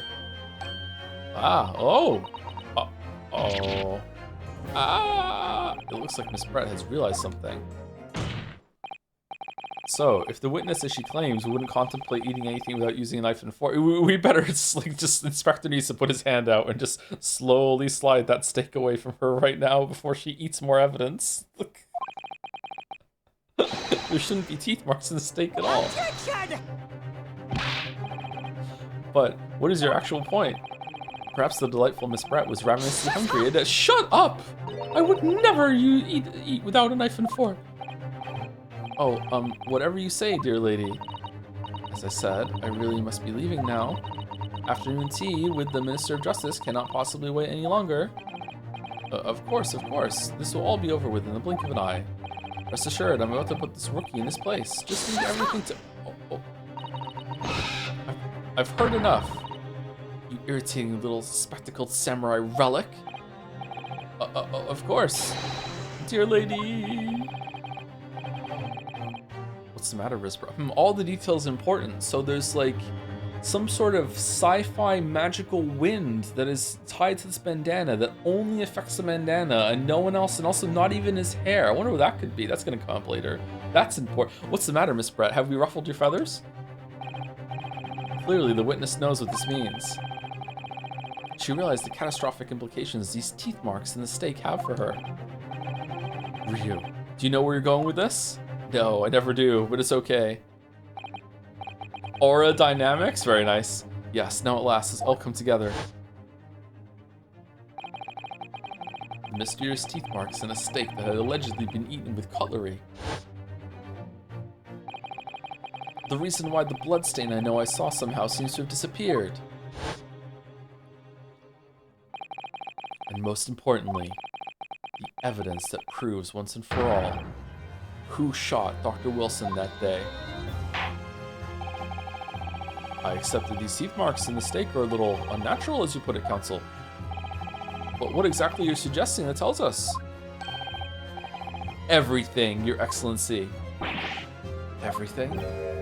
Yes, I believe that these barbaric teeth marks in the steak here amount to conclusive evidence in this case. Evidence that will prove beyond any doubt who shot Dr. Wilson. Conclusive evidence? How many times have I heard that today? It's a lot, yeah. You wouldn't even know the meaning of the phrase. Typical Japanese empty threats. How can you be so sure? Oh, it's quite simple. If you really had such conclusive evidence, you would have presented it to the court long ago. Actually, the evidence I'm talking about hasn't been brought before the court yet. Hasn't been? What? But just because it hasn't been shown yet, doesn't mean that the evidence does not exist. He's got a point. It's true. This is absurd. This trial has run several hours already. Yeah, I know. And you say this evidence yet to be brought forward? There can't be. I don't believe you have it. I don't. But there is someone who does have it. Someone in this very courtroom. And if that person is willing to submit the piece of evidence I'm referring to, it will solve every remaining mystery about this case. Very well. I have a feeling this will be my last request to the defense in this trial. I said that 3 times before now, but you know, this time for real. Who possesses the conclusive evidence that will reveal the truth about this whole affair? I mean, probably the evidence collector who got everything from it. Take that! The answer is obvious. It's Inspector Hosonaga. What? I have it? Yes. You think I've been withholding conclusive evidence? Yeah. For like you've done it twice already. Yeah. That's ridiculous. No. I'm not saying that. Everyone's attention has been focused on the steak with the teeth marks. Yes. Now, earlier this afternoon, Sergeant Nosa told the court the following. I'd enjoyed chomping my way through a good steak, as well as admitting to stealing Kurokata-san's coin. He told us that he slipped it under the steak. You watch it, cadet. I'm a superior officer. Sergeant Nosa, could you please confirm something for me? Was the steak that you put the coin under, in fact, your own steak? Attention! Affirmative, of course. I might be a soldier in the Imperial Nippon Army, but still. I'm not brave enough to ask a foreign gentlelady if she'd mind me manhandling her meal to hide something in it. In other words, Sumari, the steak that the detective submitted as evidence earlier, someone was a fan of Umineko on the writing team here, was in fact Sergeant Nosa's meal. Objection! But that makes no sense. That plate was taken from the victim's table. Yet the gentlewoman doesn't take bites out of her steak, nor did she have any opportunity to steal the coin. Of course I didn't steal it. To even suggest such a thing would be an affront to the entire British Empire, but murder, that's fine. Well then, how do you explain this paradox? Exactly, surely you're not going to suggest that the sergeant switched the 2 steaks over?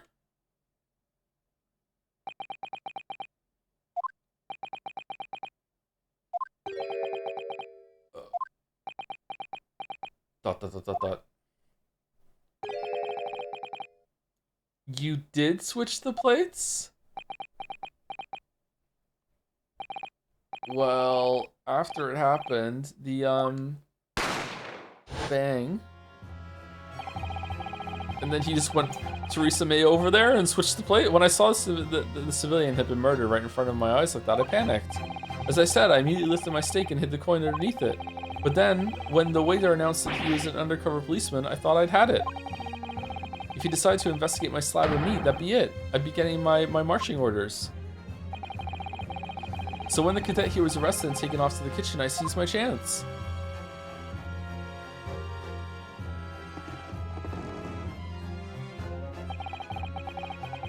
With military precision and timing, I switched my steak with the one on the foreign lady's table. Why didn't you just eat the coin? What? You can't have. I never saw you do such a thing. It was called Operation Lightning Bolt. There was no time for strategic planning. It was do or die, I tell you. So yes, I did what had to be done. Unbelievable. However, fear not, prosecutor son. What now? I swear on the brass buttons of my uniform. That is all I did, sir. All you did? That's plenty, Sergeant. Yes! So, if Sergeant knows to switch the plates over, it means he took Miss Brett's steak and the plate it was on back to his own table. Yes, that follows. Inspector Hosonaga. Yes. Earlier in this trial, fucking hell. Okay, so this has taken a long time for them to get to the conclusion that the blood stain that we saw, the blood that we saw on the plate, is on a different plate. Like, holy shit! Earlier in this trial, you told the court this. You said that you had not only taken Miss Brett's steak after the incident, but also the sergeant's. That to preserve evidence, you had taken both. Ah. Oh. That's correct. Then please present it to the court now. Plate that was actually on the victim's table at the precise moment he was shot. Shut up! Shut up! What could that possibly tell us now? I mean, a cold slab of tough meat? It can't have the slightest bearing on the case. Fucking does! No, you're wrong. You're not wriggling your way out of it this time, lady. Oh shit, my eyes hurt. Sorry, 1 second. Oh, I need to put the humidifier back on. It's not spring yet. I beg your pardon? Surely you're not that forgetful. Surely you remember the reason why the steak pan promises to prove such a problem for you. No? You're the ones who decided it was a problem, not me. The reason the defense asked to see that plate was to confirm something the defendant remembers seeing. Thinks he remembers. I'm quite sure of what I saw in this bread. They're good logs.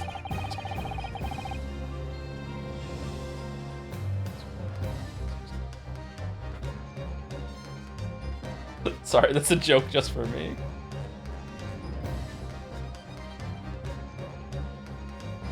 Do I need to explain why my brain did that and why I only find it funny? Fucking the dog Twitter post when he said, "Why do you keep rating all dogs 10 out of 10?" And the guy responded with, "They're good dogs, Brett." So but his memory's good, so they're good logs of his memory. They're good logs.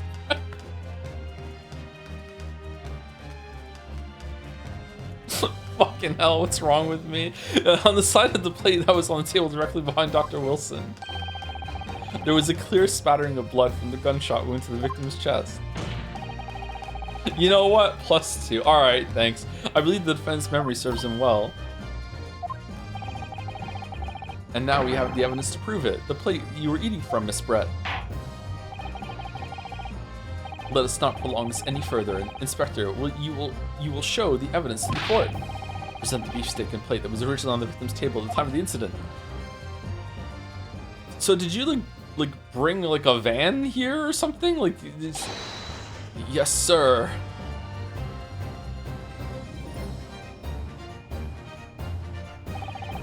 Sorry for keeping you. I will be really impressed if this steak actually has like cuts out of it instead of bites. Oh, it looks like it actually. Oh, wow. The deets. Here's the other steak and its plate. Please, feel free to examine it.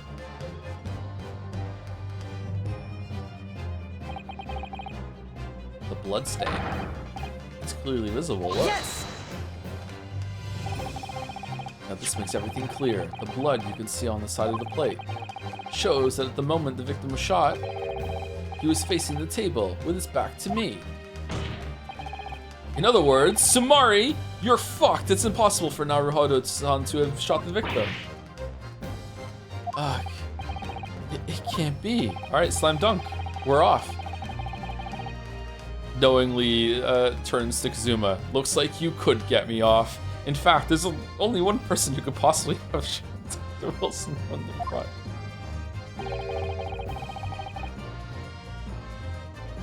Why am I getting question marks? He said it yesterday! I'm sure everyone knows by now who that person is.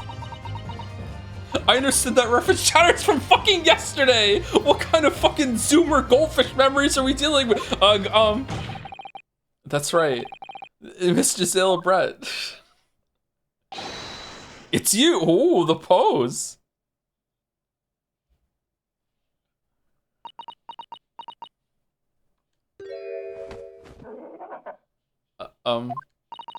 Outdone by a Japanese? Me? By a Japanese schoolboy? No, no, no.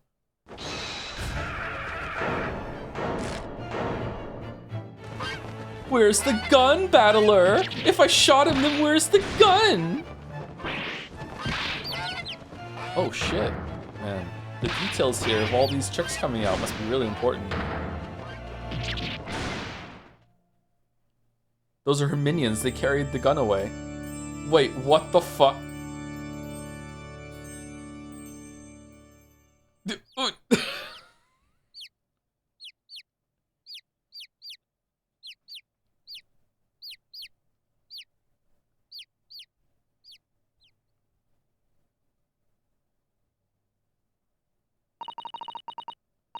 Please excuse my little outburst. I briefly lost my composure. For a minute there, I lost my... Oh, I listened to In Rainbows. I'm going through Radiohead's album at Chat's behest. I think that I preferred OK Computer. Surprisingly, I think one of my friends, when I was in high school, one of my friends had a sister, and she was really into a lot of music like that, like Radiohead. And I must have heard a bunch of those songs, because as I was listening to the album, I'm like, oh, I know this song, I know this song, I know this song, I know this song, I don't know that song, I know this song, I know this song. So I knew a bunch of, she was in like a band, and she played a lot of music. So that's how I learned about the band Tool from her, actually. So I still think that Radiohead is kind of, it's too chill for me, I think. I liked it. It was a good album. I feel like it was more upbeat on OK Computer, but I enjoyed it more than I thought I was going to. But I still think it's just like, I feel like it's a really good kind of thing to just like lay down and just listen to it with your eyes closed and maybe drift off to sleep or whatever. Or maybe, I don't know. Do people like listen to chill music when they're on drugs? Maybe, I don't know. But yeah, I enjoyed it, but it was a bit too mellow for me. So I don't know if that's a bad Radiohead opinion, but like I would put OK Computer over In Rainbows, yeah. Most unbecoming behavior for an English gentlewoman, forgive me. Also, I still have a lot of trouble understanding what the fuck he's saying. Well, Miss Brett, I think it's time you told the court what actually happened that day. The truth this time. Gladly, Your Excellency. Kid A Amnesiac boarding ambient. Yeah, ambient is a good way to say it. Yeah, some of the music is ambient, but then you have a song like Paranoid Android that is about something and very direct and demands your attention, which is my favorite song by them by far. I really, really love that song, actually. Always have. I've listened to that over the years since I first heard it. It's a good song, fucking banger song. It was I who took the professor's life using cuirass. Oh, she just admits it. As you surmised, I chose a particular day for one very important reason. The professor had a dental appointment for the extraction of one of his teeth in the morning. So you planned to kill the professor, knowing that no trace of poison would be found in his water, because cuirass is unheard of here in Japan. Yes. Of course, I never intended to remain at the restaurant for as long as I did. I only needed to see the professor I only need to see the professor take one tiny sip of his water, and then it would be all over. I would place the steak I had ordered in front of him to make it appear as though he had been dining alone, and leave immediately. However, before any of that happened, there was an unexpected visitor at the professor's table. That would be me, I suppose.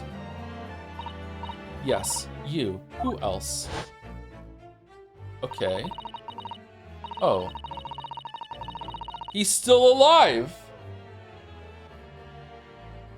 How long was this meeting, bro? It's such a trifling matter, but the fact that you decided to come over to greet the professor meant that I had lost my chance to slip away unnoticed. In due course, the professor took a sip of his water and was paralyzed. I made sure he was sitting in his chair such that he wouldn't fall. What? There was no going back at that point, so I concocted a plan on the spur of the moment. A plan to pin Dr. Wilson's murder on this innocent man. I happened to know that the professor always carried a gun. I decided to use that fact to my advantage. I had the bottle of grass in my handbag, and my own pistol concealed under my skirt. Oh, I thought it was going to be in the bird, under your skirt? So I was right, there were 2 guns. Also 2 guns right here, yes. And then I finished my coffee and got up to leave. That's when I noticed the professor's gun, which you had presumably placed on the floor. Place where you were sure I would notice it. Okay, I have an issue here. What do you mean? What's the timeline? You went over and while you were talking, and then you went back, and then you saw the... Wait, hold on. All this happened while you were there? And everything went according to plan. You noticed the gun as I'd intended. And then, just as you bent down to pick it up, bang.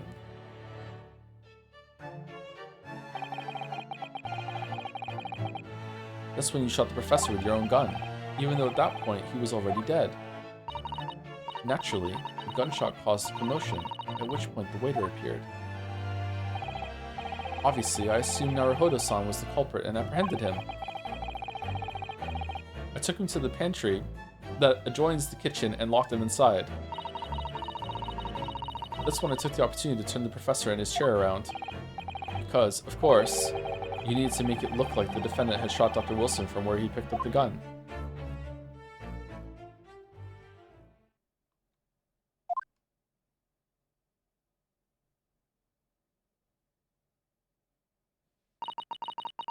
So there you have it. That is the entirety of my misdemeanor.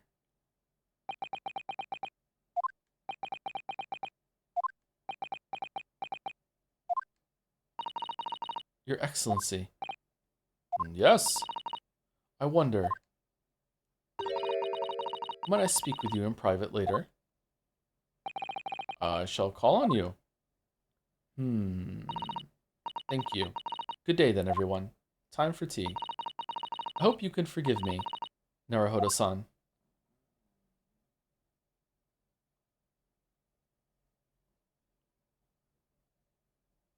She's a ghost? Can't get the link to the past text event sent on my head. Yeah, I hear it as well, yeah, every time. It would seem this trial has finally run its course. I presume the prosecution is in agreement. This can't be. Takatsuchi Ouchi does not lose. Not to the likes of this rookie student. You better start getting used to tough opposition. Arrgh! Ryo Naruhodo! What, yes? This insult to the Ouchi family name will never be forgotten. You've become conceited with age, Council, but the old have to stand aside and make way for the new. It's the way of the world. May you never forget that.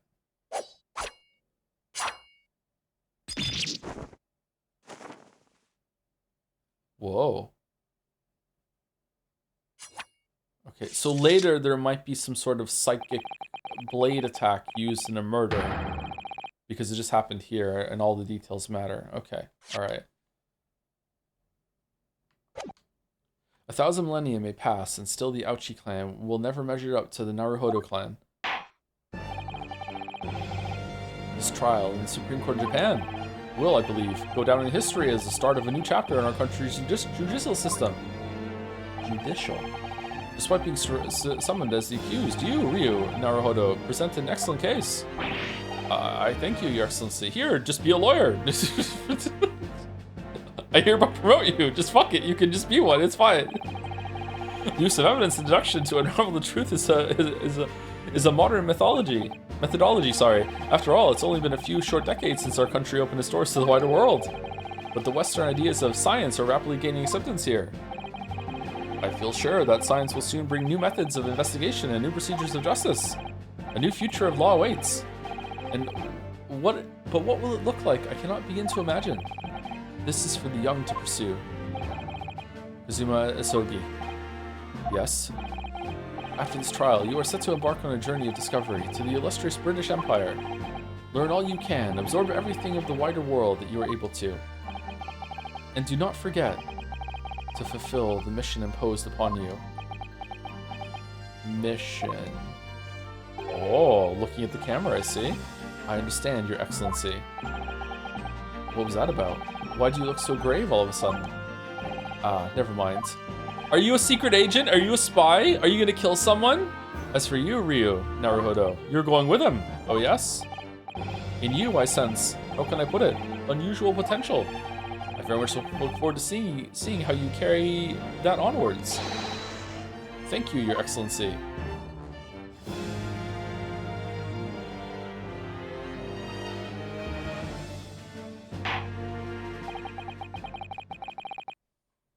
It is time to deliver the final verdict. And also some thank yous to people. I don't want to get behind. Oh, I'm already behind. Yo-Yo Pole used to say, you joke about this game being a fan of Umineko, but R07 and Tsukemi kind of play off each other's ideas through the years. Higu has a scene referencing Ace Attorney, Umineko takes a more debate lawyer approach in its mystery, and The Great Ace Attorney being two halves is at least somewhat inspired by the questions answer format of When They Cry. Really? Okay. I don't know anything about this. I'll take your word for it, because it's interesting. Thank you, Zidbrain, for the 26 months. Tier 3 as well. Holy shit, I think I should Tier 3 resub Zidbrain. 5 months and then 26 months too, or they're both there. Thank you, 003D, for the 30 months. I'm on my lunch break now, but need to go back to work soon. I may not watch you live as much, but I hope you know that I still disagree with all of your opinions. Much love. Loves OK Computer. Loves in Rainbows. Thank you, 003D. Thank you to Sally's Face for the 11 months. Hey, almost 1 T. Wait, what? Almost 1 year? 12 T? Hold on.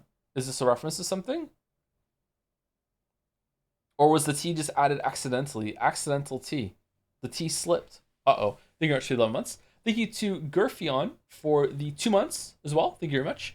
And thank you, Raptor6 for 16 and Tora3tron for 15 with the message, leave it to Joe to compare an Ace Attorney character to Life is Strange Madsen. I can't unsee it. Truly a lesbian. Also, not sure if you knew this trivia, but Great Ace Attorney released in Japan on 3DS in 2015 and only released globally in 2021 on Switch. People speculate it's because Sherlock appearing. I think you'll see how the loophole they found when you see him. Keep up the great voice acting, Joe. Okay. Great voice acting in air quotes. Sherlock? Who is Sherlock?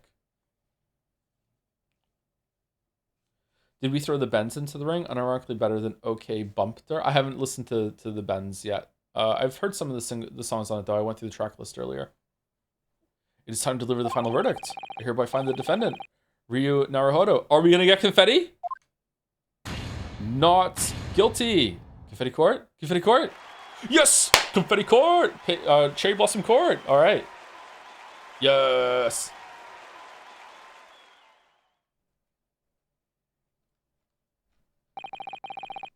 Kind of makes me want to pee. This court is now adjourned.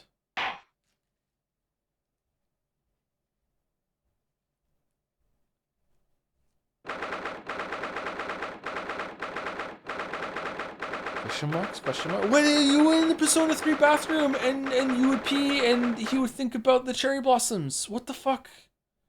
What are all these tourists doing here? 22nd of November, 2:46 p.m. Supreme Court of Judicature, defendants to Antechamber 5. How do you remember this? What the fuck? Because Oko did fucking Secret Piss Chan based off of it. That's why. How could you not? For fuck's sake! I can't believe it. I can't believe what's happened. I made it. I defended myself and made it through that horrendous trial. Yunosuke. You finally pulled it off. Congratulations. Well, I couldn't have done it without you. Thank you, Kazuma. No, it was a pleasure to watch you at work. So, you owe me an extra large sukiyaki from the place on Yome University Street. Don't forget. Good afternoon. All your hard work has certainly paid off. Congratulations to both of you for proving Naruhodo-san's innocence. Ah, our trusty judicial assistant. This is such a hard word for me to say. Why is it so hard for me to say? Judicial. Judicial. Okay, I can say it by itself. Judicial. Why do I have trouble saying it in a row? Trusty yeah, I can't do it. Must be some weird way of how I pronounce things and just mush it all together. Maybe I'm just talking too fast. Ah, our trusty judicial assistant. Yeah, maybe it's just that. You worked hard for that result too, you know. Oh no, I didn't do anything. Thank you so much. If we hadn't had that research report in Miss Brett's, I don't know how things would have turned out.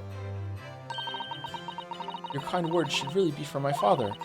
I was simply doing as he asked. It was his idea for me to go to the university and investigate. Your father?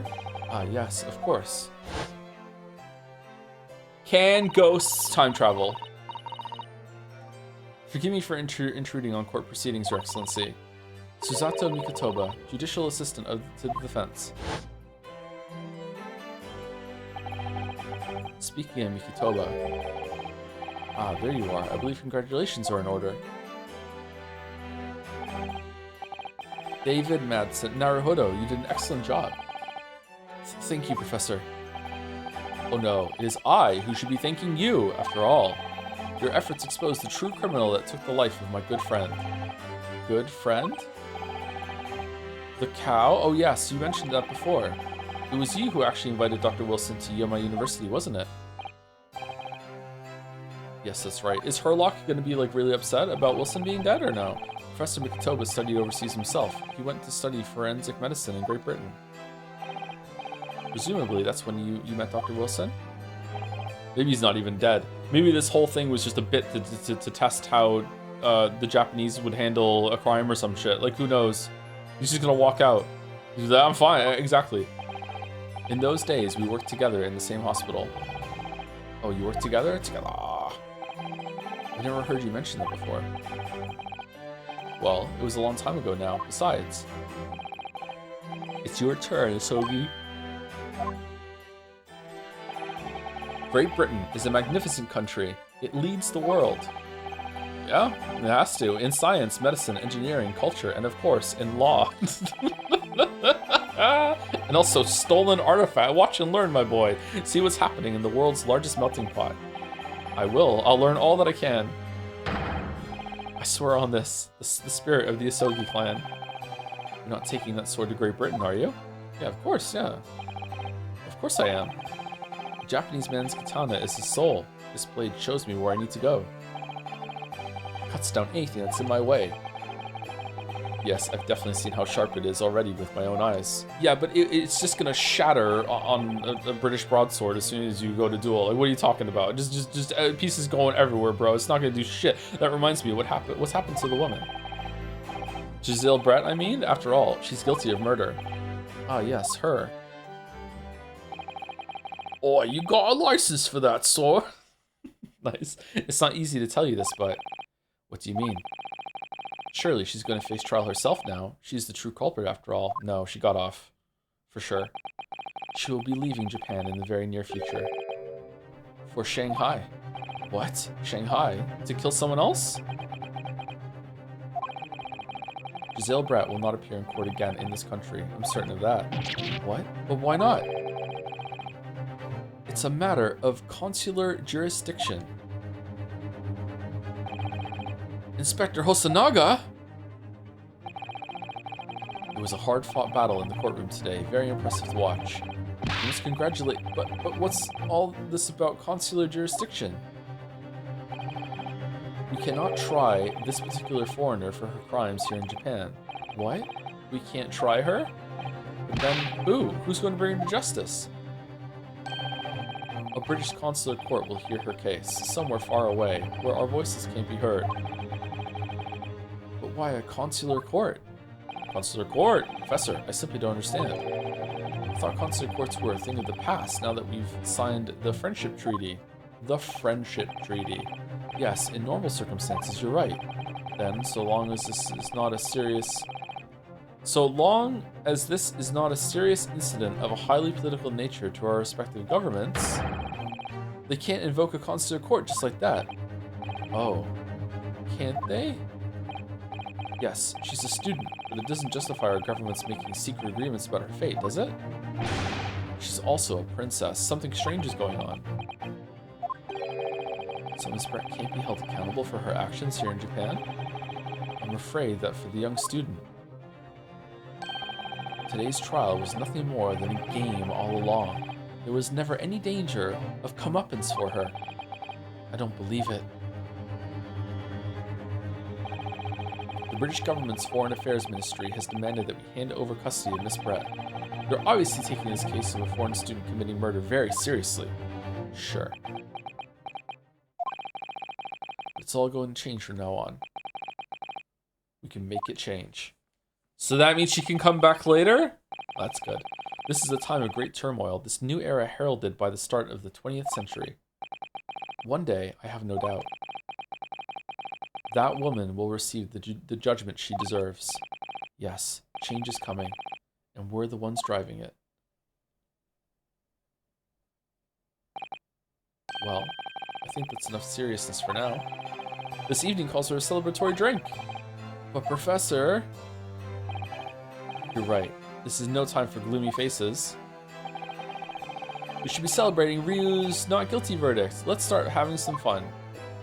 I wonder if there's going to be crime scene investigation in this where you gather clues, or is it just going to be story, here's what happened, and then go into the court? I wonder if they streamlined it away from that. Oh, thank you, Empire of Soup. I'm at Soup for the 500 bits. In 2017, when the second game came out, Capcom said they weren't going to release either in English, and the fan translation was glacially slow. As a massive AA fan, I decided then and there to learn Japanese so I could play them. 4 years later, and 3 GLPT grades under my belt, I was at about the right reading level, and I am not apparently. Then this PC release was announced, and I felt so owned that I just never bothered. Wait, what? Anyway, excited to experience it with you. What do you mean? You're so far. Why didn't you go for it? What?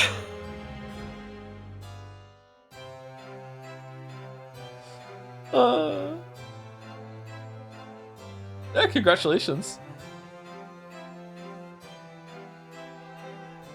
In that case, might I suggest La Carnival? As the head waiter, I should be delighted to provide you with ample food and drink. Hope you're ready for an exciting luncheon. You're a detective, Hosonaga-san, aren't you? Ahem, ahem. The blood had nothing to do with it! Let's not worry about details for now. Bro, why are you coughing blood to La Carnival? Will you accompany us, Professor? Fuck no, Ari, of course, La Carnival. The Carnival's food is second to none. I shall go and attend to the paperwork for Naruhodo-san's release. Oh yes, thank you.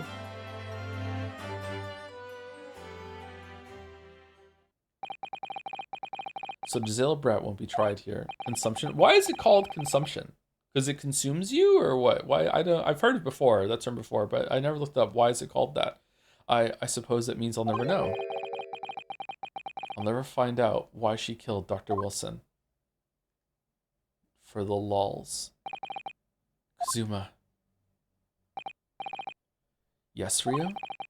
I just want to... Oh, there must be a case involving Herlock and she comes back, I guess, and we find out why. So this is part 1 of a story. Wow, that was a really long first trial. Holy shit. I just wanted to say thanks again, that's all. You really saved my skin today. Ha ha ha ha ha. I didn't do a thing. You were the lawyer in there, weren't you? That defense was all your own work. Your skills made the difference, though. One day, I bet you'll be the best lawyer in the world.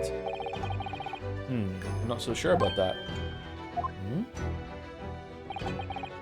To be honest, something kept occurring to me over and over during that trial.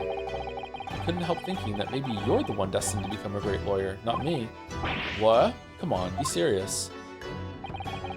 If I helped you today, it was only right at the very start of the trial. But you have a natural talent for it, for being a defense lawyer, I mean. Oh no, not me. All that tense verbal combat? I never want to go through that ever again. I did what you told me to do, that's all. Because I knew I could trust you. I have a question. It's a real question I want an answer. In Ace Attorney, the Chadworth Investigations games, are you a prosecutor?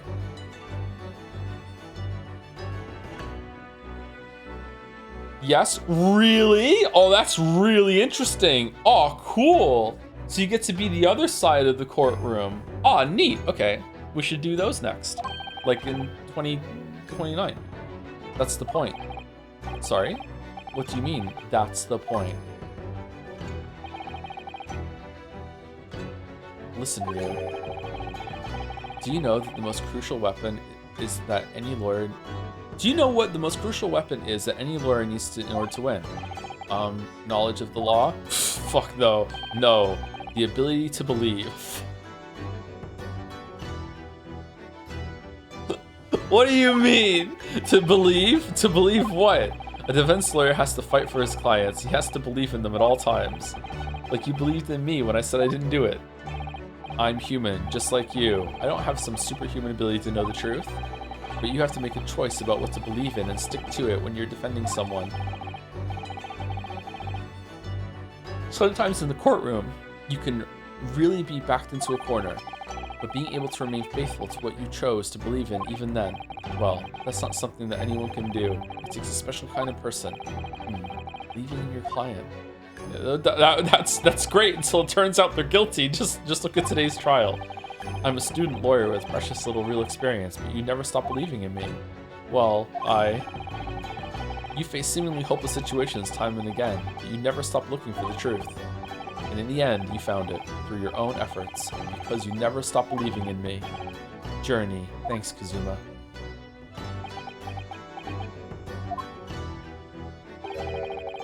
There's something I want to ask you, actually. Ryu. Well, it's a favor, really. Something very important to me. If I'm ever found guilty and on trial, please believe in me when you defend me in court. It sounds serious. What is... Ah, you're still here, are you? Well, he's dead.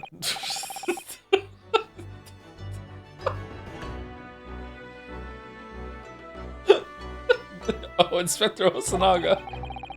I've arranged some rickshaws for us. Let's go. Thank you. We'll be right there. I hope he's not, actually. I like this dynamic. It's interesting. Let's pick up this conversation again later. It's not really a mentor dynamic like it was in Ace Attorney. Like, he clearly sees you outclass me in there. Like, you're the real lawyer. We should be celebrating right now. Your first court victory. And your study tour to Great Britain, don't forget. Ah, yes. That too. Weirdly, I'm not going by ship. I'm going by hot air balloon. So my very first trial came to an end. Kazuma, Professor Mikatoma. Suzy-san, who acted as my assistant. Inspector Hosanaga, who didn't really play much of a part, but still. What do you mean? He had the plates. It was because of the help and support of all these people that I managed to get through that trial. But more importantly, Kazuma hadn't yet managed to ask his favor of me. Little did I realize just how much it would change my life. Oh, we get to hear it. Okay.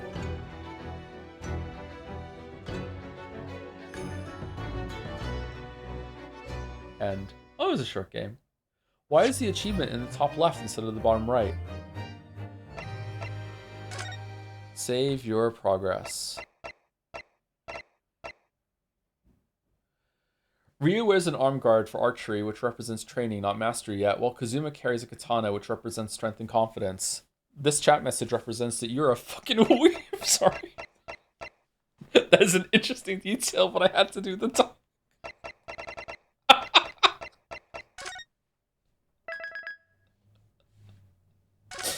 Is that really what it is? Because if so, that's cool. That's me. It was a bit me. I feel kind of bad about it, but I had to do the dunk. Episode 2, the adventure of the unbreakable speckled band. Okay, do we want to take break now, or do we want to like, we want some music? So let's get into the thing. We don't want the Blue Badger music again. Let's at least see what happens. The adventure of the unbreakable speckled band. Oh, are we gonna be traveling by ship, and there's gonna be a murder on the ship? That small, dark room, Sholmes and I waited with bated breath. In time, there came from the ventilator a hiss and a soft, almost growl-like sound. Suddenly, Sholmes sprang into action, lashing furiously with his cane at a point in the darkness. "You see it, Wilson?" he yelled, his tense voice reverberating through the air. I raised my dark lantern's shutter, and the room slowly came into view. Sholmes was staring intently at one particular corner when he started whispering to me. The victim's most perplexing final words. The speckled band. The speckled band. I believe this is the terrible coil to which she referred, Wilson. In front of us was an enormous adder, its fangs bared as it threatened to strike. It truly was the most terrible speckled band I had ever seen. The speckled band. It's in here. It's in this book. The speckled band. Under the Adventures of Sherlock Holmes. It's number 1, 2, 3, 4, 5, 6. It's number 8 in this book. Interesting. So then, let us unravel this mystery and discover what events led to this curious murder. Why is Pray, Susie do there? excuse me. The cabin door was bolted from the inside when the man was killed. Leighton? No marks to suggest the bolt was tampered with in any way. So, this would appear to be a locked room mystery. In his final moments, the victim scrawled a message on the floor. Almost certainly with the ink from this upset bottle. A Russian word. So the victim was a Russian man then. And the letters are well formed, suggesting he was compos mentis at the time. This is a most extraordinary script. And evidently not penned by the same hand as this message. In fact, I deduce it was written by someone of a different nationality. Bro, what are you doing? This paper seal was placed just prior to the incident, by the victim himself, I would venture. Well, what have we here? Who are you, and what do you think you're doing here? No one must touch before maritime police come. We must wait. That won't be necessary. You see, in less than 5 seconds from now, I will reveal the killer to you. What? It was you. Don't be absurd. This is murder. I need cabin locked from inside. Ah yes, the locked room. But that mystery is paper thin. You don't mean the culprit is in there? Who are you, and where have you come from? I'm a great British consultant detective, the only one in the world. Sherlock Holmes. I presume you must have heard of me. Oh no, he's hot.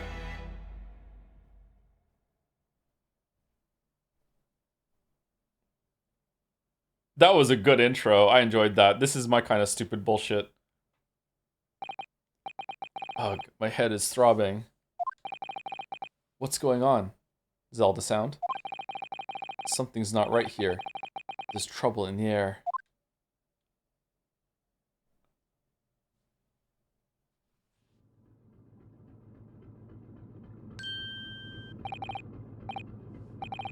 Wait, I can't move.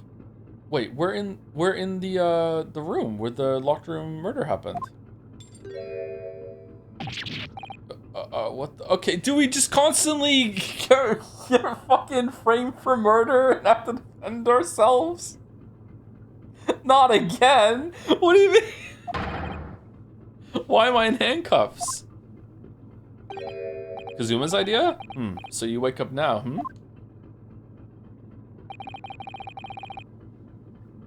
We had to drag you out of the wardrobe. I do not believe how you could not wake up. You are true cold-blooded men. You? Ha. You found me then. Da, we found you, and now you pay. Criminal. How long are you hiding in that tiny wardrobe, Can you try a Russian accent? No. Sorry. Now you have been found. It is time to admit your crimes. No, I can't do it. I can't do it. Unless you want to find out how cold the ocean is, No, I'll tell you everything. There's only one thing I'd like to know from you. Huh? Isn't that... Why did you do it? Why did you take his life? Miss Susie! Wait, what did you just say?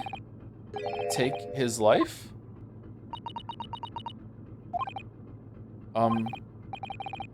Where is he?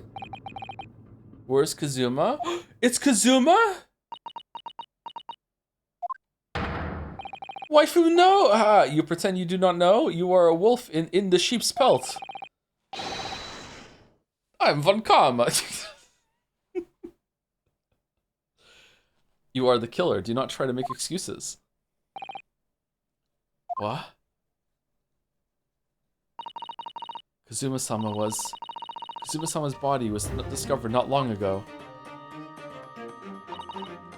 Here, in this very cabin that was bolted shut from the inside. Alright, well, this looks like a banger break screen to me. Let me just click off the window so we don't mess around with it. Alright, here we go. Good music too. Good tunes. Wasn't expecting us to just immediately go into being found charged with murder again. Okay. Alright, this room reeks of we're gonna investigate this room, so I think there is gonna be room sleuthing around in this game. I do remember, and I hope this game does it better, I do remember the first games, probably the biggest problem I have with them actually, was just how fucking long it was to just like, go to this screen, and then go to this screen, and then go to this screen, and look at this, and now that you've looked at that, go back to the other screen, and go to this screen, and talk to this person, you've unlocked this dialogue option, blah, blah, blah. And I hope that that's done better, because there was a bit too much of that. I don't mind doing that, in fact, sometimes it can be fun, but I don't mind doing it quite just as much as you did. For some reason, I'm thinking of the one where they were in the samurai costume and we had to like go all the way over the zoo or whatever the fuck it was. I can't remember what it was. Like there was so much back and forth in that one in particular that was really annoying. Studio, is this studio? Yeah, that one was irritating. Yeah. Excuse me. You okay? Sorry to the chatter I called a fucking weeb, by the way. I just couldn't resist the dunk. I feel bad about it now. It was a bit too abrupt and rude. I didn't mean it. It was just came in my head. Thank you to Federalist AD for the 3 months. Work just gave away a bunch of expired snacks, so I'm eating good this stream. For no reason at all, can you check in a couple hours to make sure it's okay? Thank you, Yo-Yo Pull, for the new sub. Thank you very much. I feel like I just said this name. Was it Bits earlier? Yo-Yo Pull. Yes, Yo-Yo Pull. Yeah. Thank you very much for the new sub, Yo-Yo Pull. Hope you're enjoying the stream. And thank you, Kane Maxi, for the 8 months also. Thank you very much. We're going to take a break now, almost exactly at 2.5 hours. And just in case you weren't here yesterday, we're trying out one break a stream, and streams are going to be 5 hours. They're definitely going to be 5 hours for Ace Attorney, because I don't think I can read for more than 5 hours.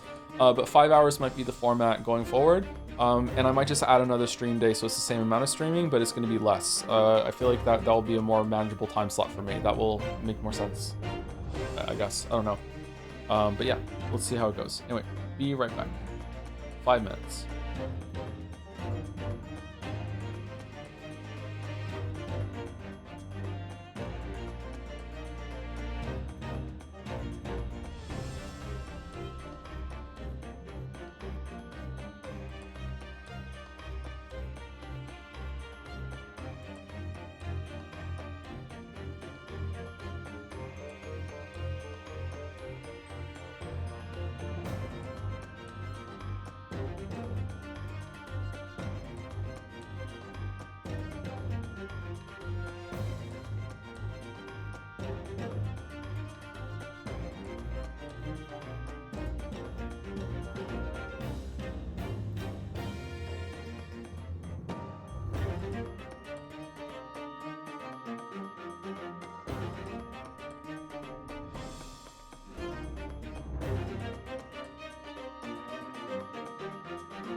All right.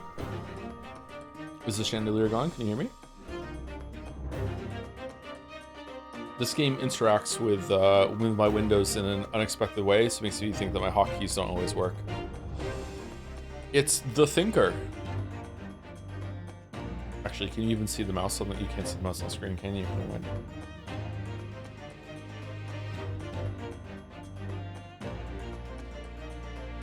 Hey Joe, some people claim Shu Tukemi wrote Ace Attorney out of spite due to being pressured to add stuff into a Apollo Justice he didn't want. What actually happened was that he was stuck in development hell writing the crossover Layton game and afterwards wanted something fully fresh instead of continuing another writer's story in the mainline series. I have some issues with this game you'll probably share, but overall this is probably some of his best work. Excited for the ride. I'm enjoying the tone of it and the dialogue so far. The delivery on a lot of the jokes and the callbacks has been really good. That said, the murder mystery that just happened was really bad. The way that the murder mystery was uncovered had some really great moments, but it took a little bit too long, especially some of the stuff that happened like back and forth. But you know, it's a tutorial one. It's the first one. Sometimes I remember being frustrated in Danganronpa and Ace Attorney with when you already know the answer and you think the answer is really, really obvious, but you have to go through like 10-20 minutes of song and dancing to prove it and demonstrate what it is because it needs to be a game. That's I think it's a flaw with the medium and the format. When that happens in a TV show or a movie, you're not pressing the button, you just have to sit there and wait, right? So it's like there's not this ongoing like, okay, I understand what the answer is, but what exactly do you want from me? It's like taking a really bad test. When the question is like ambiguously worded where you know the answer but you don't exactly know, like you're second guessing. But you know, like I don't know if that's just cursed because of the format of video games, but yeah, but apart from that, like yeah, the writing has been probably better as an intro than Ace Attorney, certainly better than Danganronpa.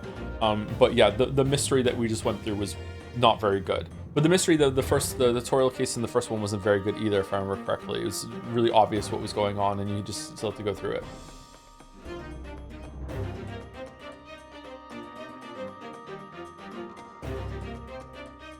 Some of the details in the mystery were good though, like figuring out where the mark on his hand came from, like the positioning of where he was relative to the table, like oh he went to the dentist, that sort of thing. Some of those details were good.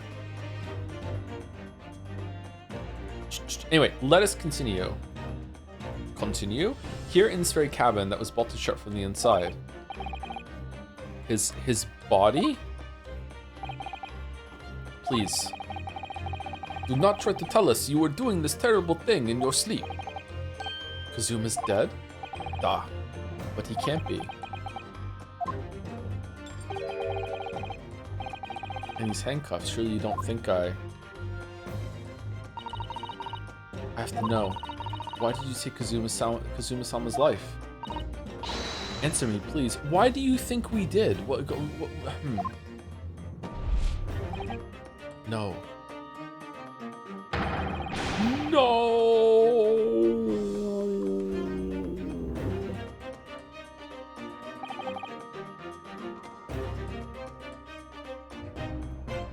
Kazuma, it was just 2 short weeks ago.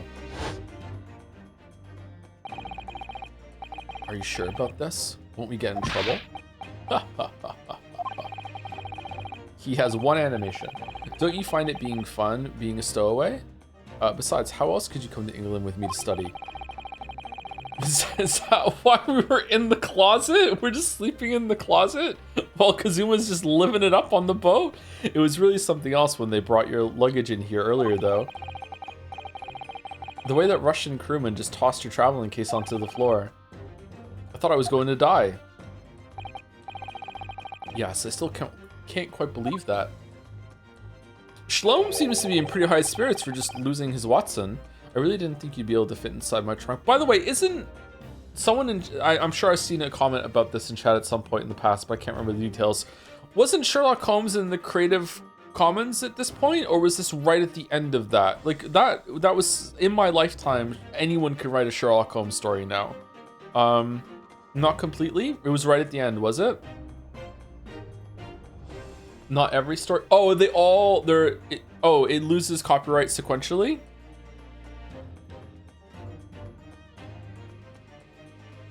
Oh, okay.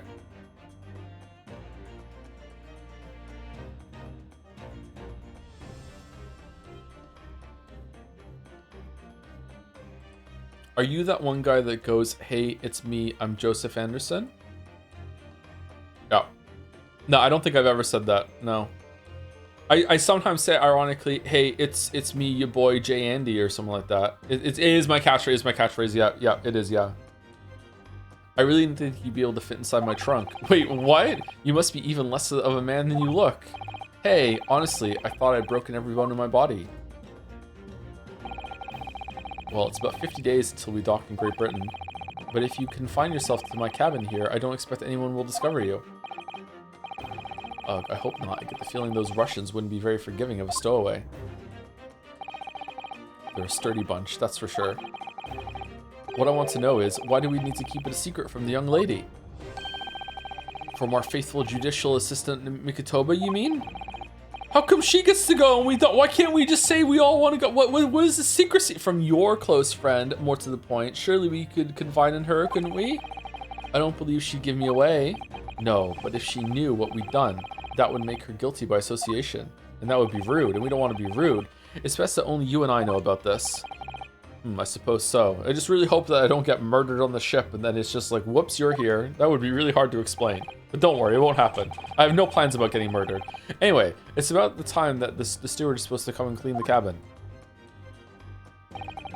I know it's cramped, but you'd better get in there, I think. It won't be for long. Okay, so, what is the writer trying to say by having us going to England on a boat, and whenever someone comes in the room, we literally have to hide in the closet?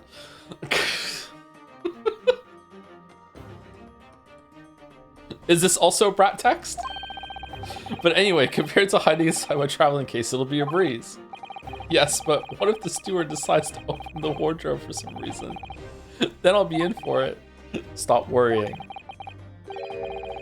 Tell you what, why don't you write "keep out" or something on this piece of paper? What? Yeah, and then I just fell asleep and then he got killed. Then I can stick it over the wardrobe doors once you're inside. I don't know. We've only been at sea for about 15 days. How can this have happened? We were supposed to be going on this adventure to England. Together. We leave you at next port. Stay quiet until then. Don't make more trouble for yourself. Murderer. No, I'm not a murderer. Duh, you said before. You said you admit everything about your crimes. No, that's not right. I mean, yes, I did stow away on the ship, but murdering my best friend? Friend? No one else could have done it. Admit the truth. Is there a courtroom on the boat? Susie-san. Please, tell me what happened. I need to know. Very well. Lawyer, the law of the sea. Do we know anything about maritime law? What about bird law? There's a suspicious vent above the closet there, huh? But there is something I would like to ask of you too. Ugh. Those eyes. She looks like she's ready to destroy me. This nightmare is getting worse by the minute. I suppose all I can do is try to find out what really happened. Kazuma's death.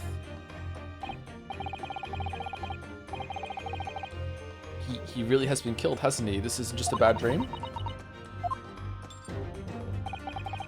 And these handcuffs. They think I did it?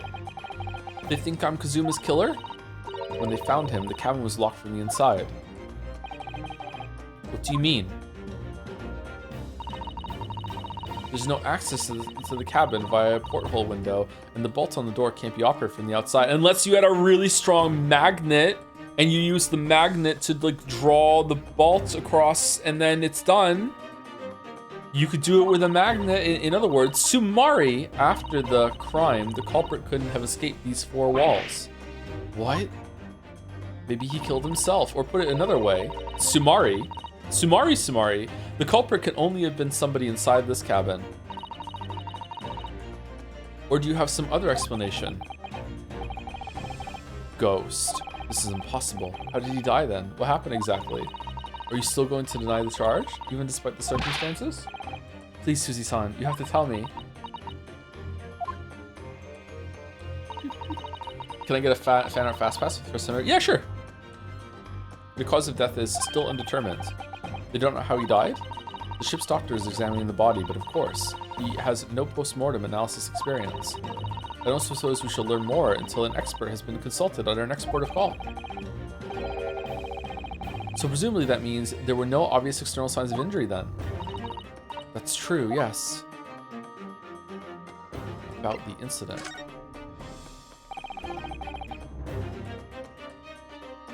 Can't anyone tell me what actually happened here in this cabin? I don't understand it. Why would anyone want to kill Kazuma? Presumably that's something you know the answer to better than anyone. I just DM'd it. DM. What's that? Can you just post a link in chat?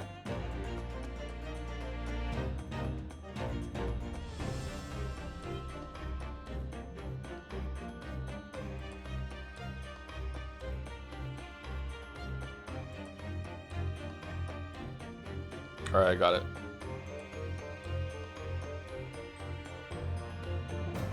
File name British woman. What?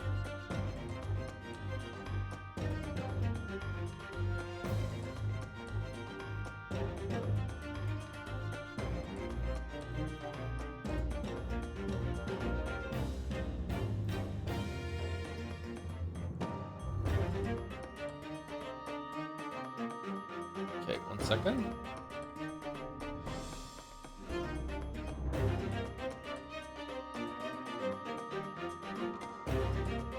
Ooh, a classy English woman. Yo, and she is evil? You goon like a Japanese man. This fucking expression. And racist for some reason. Joe, that's not an Umineko character. That's Margaret Thatcher in disguise. Oh, fuck no.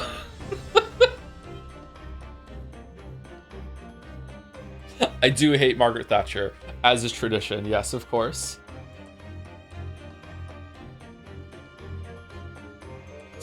I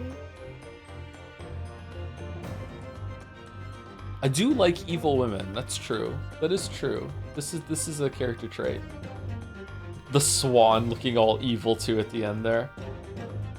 Nice. Thank you, Betty.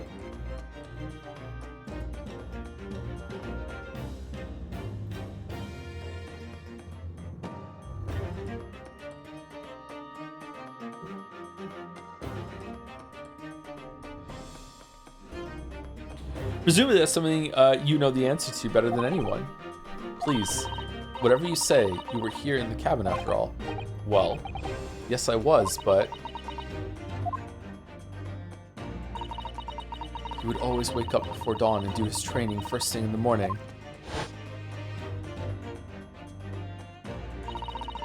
I was waiting outside his cabin, as I have every day so far on this voyage. But this morning he did not come. I could sense that he wouldn't. Does that mean he was already dead when Suzy-san arrived at his cabin door, I wonder? Were they dating, or...? I knocked, but there was no reply. Then I started to become worried, so I went to find a member of the crew. Meanwhile, we're just sleeping in the closet just in case someone comes in? The crewman forced the cabin door open, and when we managed to get inside... some fucking nutter showed up and started doing the fucking crime scene investigation bit. There was Kazuma-sama collapsed on the floor. Kazuma-sama.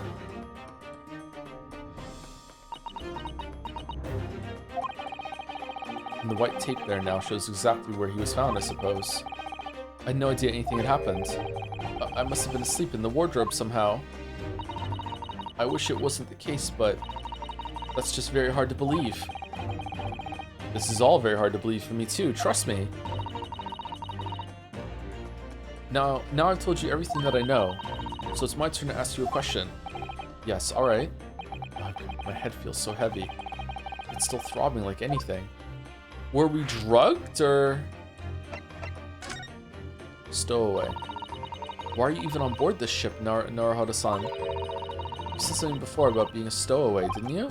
Oh, yes. I'm afraid that's true. It's 2 weeks since we left Japan now, and I've been shut up in this cabin the entire time. I had no idea. That sounds like hell. But how could you have occupied Kazuma-sama's cabin so long without him noticing? No. That would have been impossible, obviously. Yes, of course. Kazuma invited me. You want us to go to England together. He actually asked you? But why? I'm afraid I don't really know the reason myself. I don't understand. Kazuma, why do you want this? What's the real reason? Why go to such extreme lengths to smuggle me to England with you? Love you. It's an idea that's been on my mind ever since the end of that incredible trial. I think I told you then, didn't I? That you ought to become a lawyer yourself. Well, yes, you did say that, but I didn't think you were serious. I'm always serious. You have a talent for it, and I can assure you of that. But I've never really thought about becoming a lawyer. Well, that's something you can decide for yourself. London is at the spearhead of cultural development, the center of the world in many ways. There can't be any harm in seeing such an important place with your own eyes, can there? Well, no, definitely not. But on a personal level, if you were to become a lawyer, then what? Nothing. Forget it.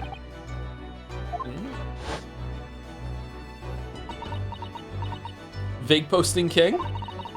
Kazuma-sama he was always saying the same thing. I really hope Ryo becomes a lawyer. That he wanted to change the Japanese legal system. Perhaps he thought that he could do that with you. Yes, maybe. But something's still bothering me a little. The look in his eyes then. It was darker than I've ever seen it before. Suzy-san, I'm sorry that we kept it a secret from you. By stowing away on the ship, I mean. If I know Kazuma-sama, I expect he was trying to protect me, to avoid me becoming guilty by association. That's exactly right. Yes, the exact words. Word perfect of it, yeah.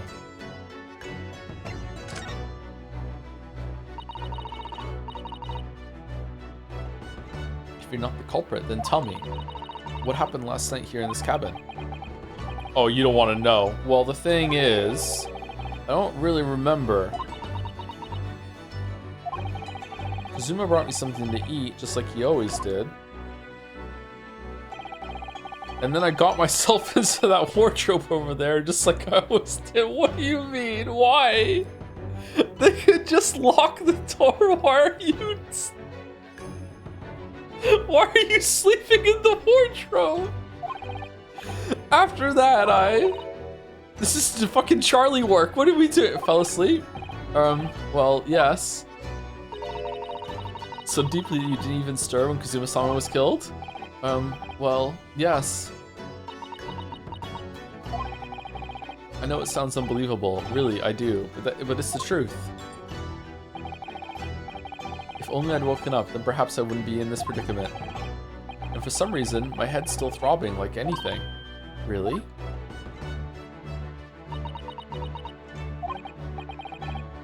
Is something wrong? Oh, no, it's... Please, forget it. Suzy-san, you have to believe me, I didn't do it. I really don't want to doubt you. But the trouble is, there is no one else who could possibly have done this. Ugh. Okay, if you're a Mystic Maya ancestor, does that mean boyfriend can possess you? Kazuma, I don't understand. Why? Why did this have to happen? Ugh, I can't take this. Meanwhile, last night while they're getting drunk, it would be great. I heard that this Sherlock Holmes is on board. Who's that? He's the partner of Wilson. Remember Wilson from the trial? No, I don't. What if we fake a murder to see if he's really good at doing the crime investigation thing? Oh, that sounds good, Kazuma. What should we do? You hide in the closet. I'll lock the door. I'll pretend to be dead. I'll put your paper on, and we'll see if he can figure it out. Yeah. Naoto's so embarrassing. Don't try to go anywhere. I just don't want him to be dead, I guess. You're the perpetrator of this crime. You can't leave. I can't allow that to happen. I'm sorry. Kazuma was killed right under my nose here, and I didn't do anything to stop it. Consider this instead. Meanwhile, last night while drunk, kissing noises. Oh no, this was pillow talk. This happened. It was implied. Yeah. Sorry. The sex was subtext. This is the dom text afterwards. But Kazuma was killed right under my nose here, and I didn't do anything to stop it. And now I'm supposed to just sit around, my hands tied, while whoever did this walks free? No, I can't allow that to happen. Well, what do you propose to do then? I'm going to investigate. I'm going to find out exactly what happened here. I'm going to work out who took Kazuma's life, and how and why they did it. So I'm sorry, but you're going to have to excuse me. Hiya!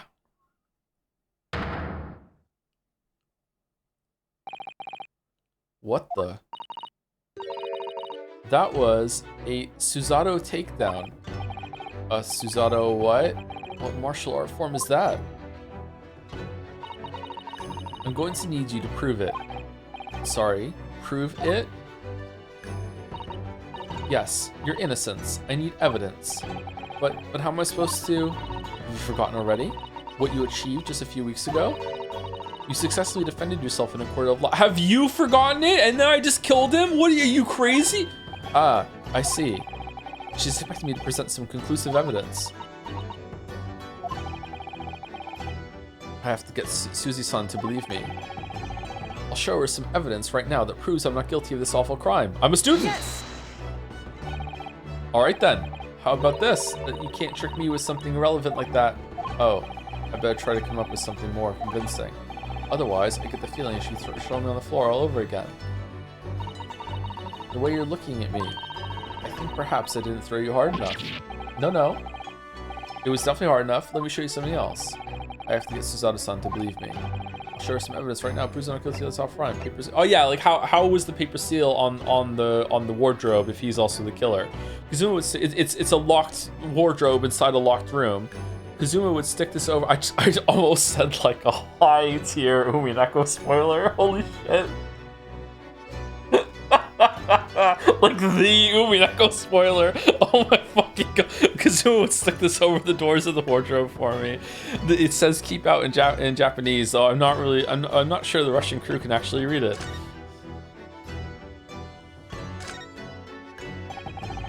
This is the paper seal I wrote for the wardrobe. I remember really working hard to make it. But I'll never forget how Kazuma reacted. Do you expect the Russian crew to be able to read that? He said. Still, I was sure people would get the idea, even if they couldn't read it. So we used it anyway, and it worked. I don't know if the crew thought it was creepy or what, but no one opened the doors. You could see the remnants of the glue we used to stick this over the wardrobe doors. Although it was some proper glue, of course, we didn't have any of that with us. So I pulverized some rice into a paste to use instead. But to a stowaway like me, every single grain of rice represents precious rations. That's why I spread it as thinly as possible I could. I couldn't bear to waste any. Can you do that? Can you please do me a favor and examine the Yomi University pin at some point for reason? Sure. Didn't we already? Oh, we couldn't move it around before. Ooh, what's the number? 000901. Leon. My personal student number is engraved on the back here. If you lose your pin, they won't accept you as a Yummy student at the university. You may not come in, they say. Of course, you can get a new pin made if you can just tell them your number. I've actually lost mine twice already, but I still don't know my student number by heart. I always say to myself, I mustn't forget to write it down somewhere, but then I forget not to forget that. 000901. Ah, the symbol of Yumi University. Every student wears this pin with pride. It's funny, but most emblems seem to be either round or rectangular. I like the spiked design, even though it doesn't really make any sense. It's like a fucking Pokemon gym badge, although it does cause problems. Lots of students end up cutting their fingers on their badges. Perhaps it was the idea of one of the founders, a sharp pin for a sharp mind or something.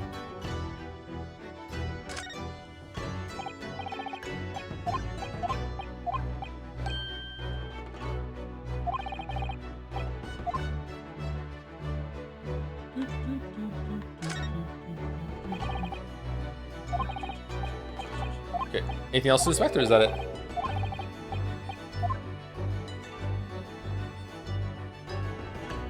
Is it a screw pin? Yes! Tell me, when I was discovered in the wardrobe before, was this piece of paper stuck over the doors? Oh, yes it was. I remember clearly. I thought so. Kazuma always put it in place whenever I went to sleep in there. So it's been 2 weeks and he hasn't offered you to use the bed at any point, and he takes the wardrobe for one night. Just every single night. All right, time to retire. Get in the wardrobe. Just in case the cabin steward or another crew member decide to look inside. Lock the door, it has a bolt, so naturally, he did the same last night as well. Ah, yes, of course. The gentleman who discovered you peeled that sign from the wardrobe doors before he opened them. But if I were truly the culprit, I couldn't have climbed back inside the wardrobe and stuck this on the outside of the doors on my own. Yes, that's quite true. In other words, Sumari, it's impossible that I killed Kazuma unless you got a really long strand of hair and tied it around the middle of the paper, and then you threaded it through the doors, and then you close the doors, and then you pulled the thread of hair like really hard so the glue would stick on the inside, and then you snipped the end of the hair or broke it, and then the hair would fall away, and then the paper would be stuck to the door. Easy, done, easy. Thank you, That Great Peanut, for the bits. I'm not saying it, but I'm thinking it. All right, it's impossible that I killed Kazuma.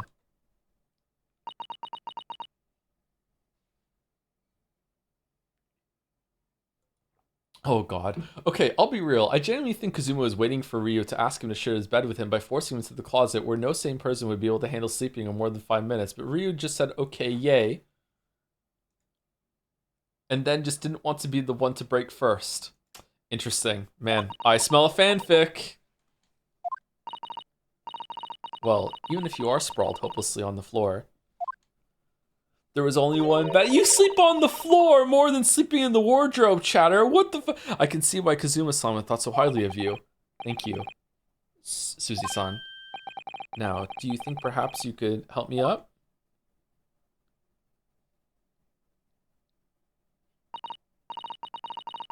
Well, in the light of that evidence, I don't see any reason why I should stop you from investigating here at least. Sleep head to toe. I had a bunch of sleepovers with friends when I was a kid, and we would have to sleep head to toe like that. Yeah, that's a thing that people do. I don't see any reason why I should stop you from investigating in here at least. Thank you. So you finally believe me? I'm sorry, no.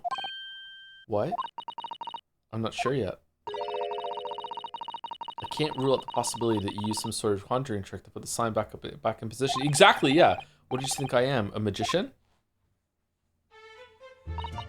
For now, I suggest you investigate as thoroughly as possible in here.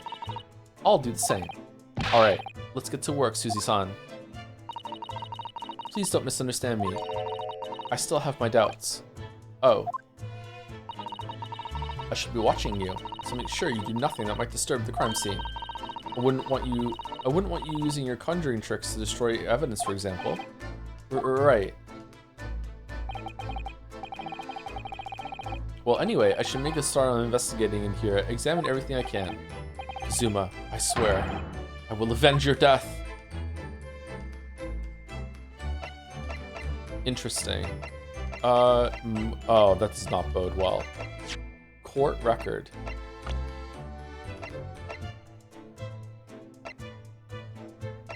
A certified lawyer and my best friend.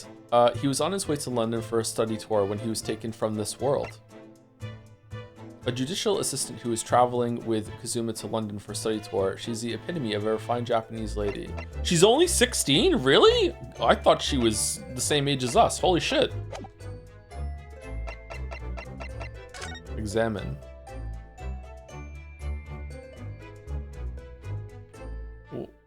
What's the...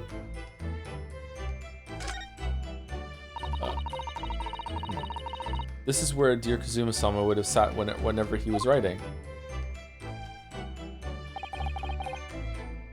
London Diary.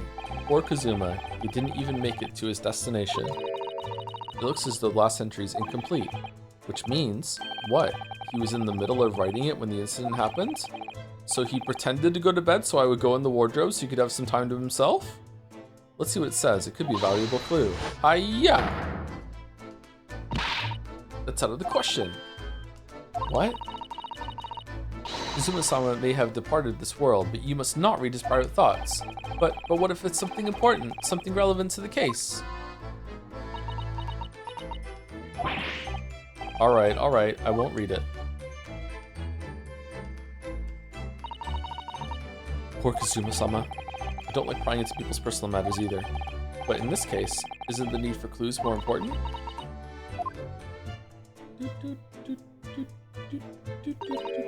Oh dear, that won't do. Oh, what's the matter, Suzy-san? Whenever I'm examining things, I always find myself so focused I forget to look around properly. Ah yes, that's not good. I don't suppose you're as foolish as me in that regard, are you, Naruhodo-san?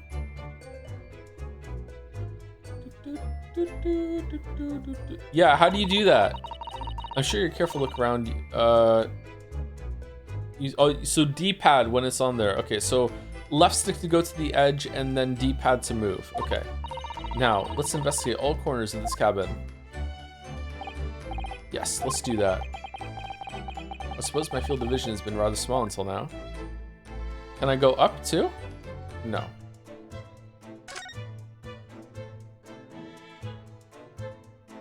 Oh, there's a check mark if you've already looked at it. That's good. What the fuck is that?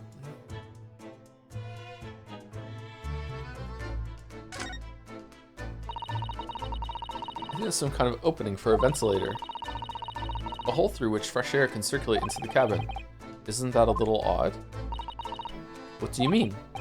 Well, this ventilator, if that's what it is, looks like it must connect to the next door cabin.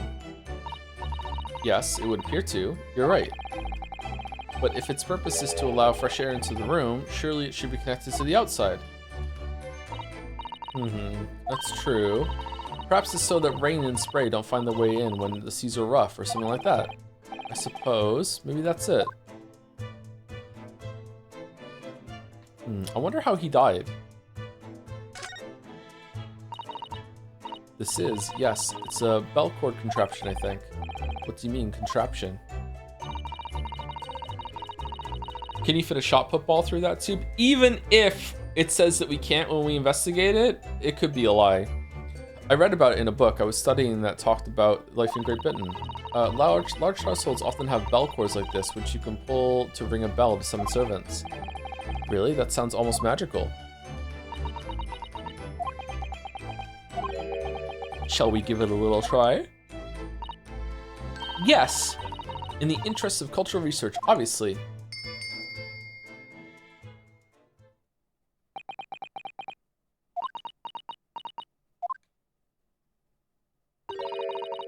I suppose nobody comes for lowly Japanese people. Aw. No, I'm sure it's just that everyone is busy, that's all.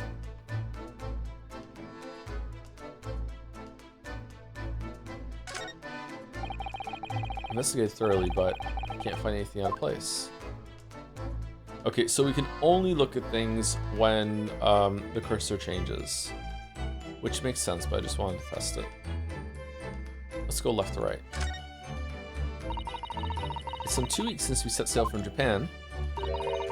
Have you really been living in that wardrobe the entire time, Naruto-san? Naruto-san? I think living isn't quite the description. Oh, no, I suppose not. Although it must have been rather exciting making this voyage in your own secret hideout. The trouble was, I never knew when a member of the crew might come in. So, yes, I did basically have to live in the wardrobe. And last night was no exception. But because of that, you had no idea what was happening out here in the cabin. No, sadly not.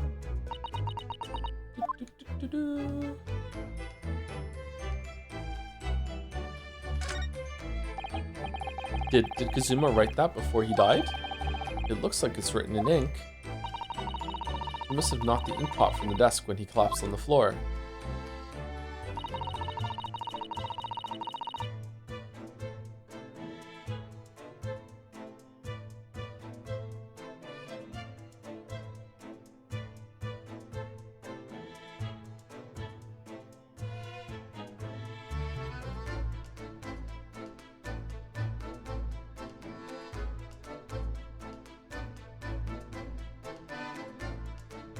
No, I'm not seeing any message.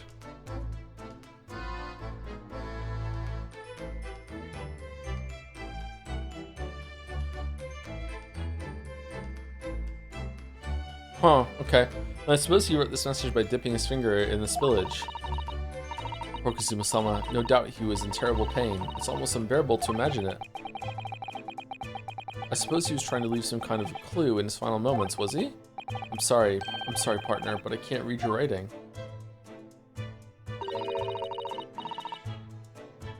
I don't think that's Japanese, Naruhodo-san. What? Then what language is it? It pains me to admit it, but I don't know. Didn't Shalom say it was Russian? It's not a foreign script I'm familiar with. What does it mean, I wonder? Who's that? He wasn't there a minute ago. Cloaking device? As far as I can tell, it looks like he might be European. Oh, how did he? Is he gay or European? You've noticed the man too, have you? Have you? I've no idea who he is or how he got in here, but he looks suspicious and tall. Suspiciously tall. Naruhodo-san, don't tell me. Do you really not know who that is? Well, no. I don't have any foreign friends or acquaintances at all. He doesn't look like a member of the crew. There's something very unusual about him. And is he investigating Kazuma's desk, or is he just playing on it? I can't tell. Well, in that case, we simply must talk with him. Am I just imagining it, or does Suzy-san look almost uncontrollably excited? By the way, I expect that you've noticed already, but just in case, if you press A on people when they're in the crosshairs, you can converse with them. Alright then, I'll get the suspiciously tall gentleman in my sights and see what he has to say for himself. Oh, please do!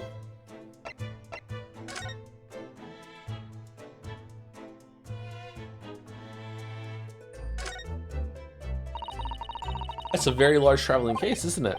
Yes, it carries a lot of memories for me. Memories? What do you mean? Well, that's actually how I stowed away on this vessel. I was brought on board inside that case. Ah, yes. I see it says, "This way up" in Japanese, which in hindsight, I should have realized the foreign crewman wouldn't be able to read. I was turned over and over, and then I was tossed on the floor in here. That sounds like hell. That would not be fun. Oh dear, being a stowaway isn't as romantic as it sounds. Well, it was less painful than a Suzy takedown. So when it says I can talk to them here, can I also talk to them through the converse? Oh no, I can't. Okay. Move. I'm in handcuffs under house arrest by the crew, not to mention Suzy-san's constant glares. I think it's fair to say that I'm stuck in this cabin, for the time being at least. I should focus on investigating in here to see what I can find out.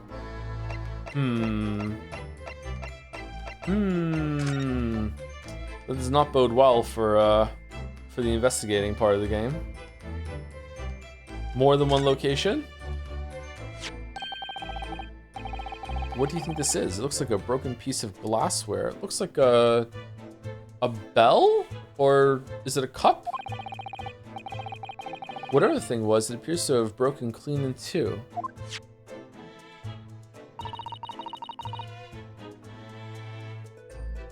The glass is such a beautiful color. It looks like a cute little Netsuke fastener from a kimono outfit. It was you! I'm not sure that sounds like Kazuma. He wouldn't have secretly carried a cute little trinket like this around with him, would he? Yeah, maybe. And the mark beside it, what is it, I wonder? It has a sort of brick-like hue.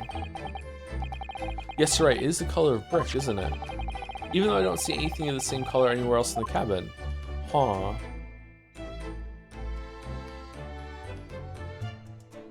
That is strange. It's also being dragged away from where the body is. The books have fallen over on the shelf. Look, they've all toppled the same way. And what's this? A statue of some god of the sea? Although he's fallen over as well. Yes, it's almost as if the whole shelf has been ransacked and everything mown down at once. I wonder if... perhaps it was Kazuma-sama doing his morning sword training, do you think? I am regretting not having a coffee today. I seriously doubt it. Then perhaps it was you, Naruhodo-san, in a fit of rage. I wouldn't have bothered leaving the wardrobe just to mess up a few books and a statue. Would the way these things have been thrown about have anything to do with the case, I wonder? Was this broken trinket on there? Well, I'll just set everything straight again. I don't like to see a mess. No, don't! Tampering with the crime scene! No, what are you doing? No! No! Oh.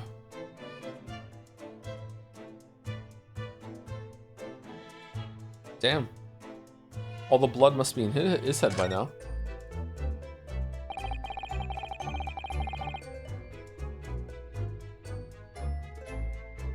These are the rules of passage for traveling aboard the SS Buria? Buria? It's essentially a list of requests from the captain to all passengers on board. Passengers must not keep weapons or other dangerous objects in their cabins. Pets are also strictly forbidden. Oh shit, we would have been busted if they found you then. What? Why are you staring at me? Oh, sorry, I was just thinking. Are you more of a dangerous object or a pet? I can't decide. Well, one thing's for sure. Either way, I wasn't supposed to be in here.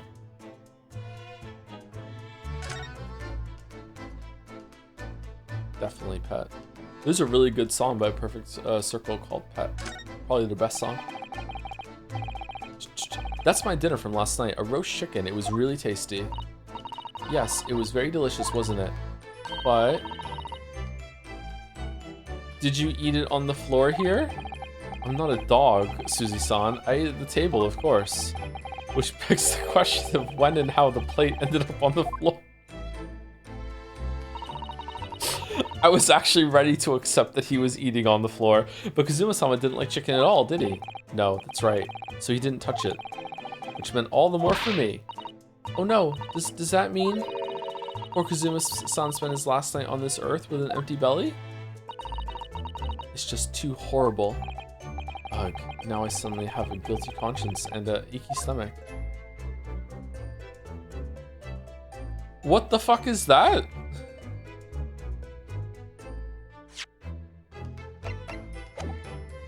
Is that meant to be like a chicken bone or something? What is that?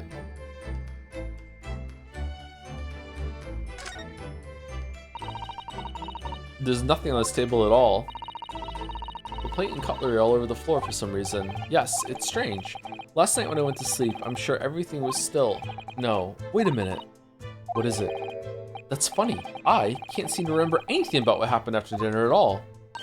Oh, poison chicken? So then perhaps you are responsible for what happened to Kazuma-sama. No. No.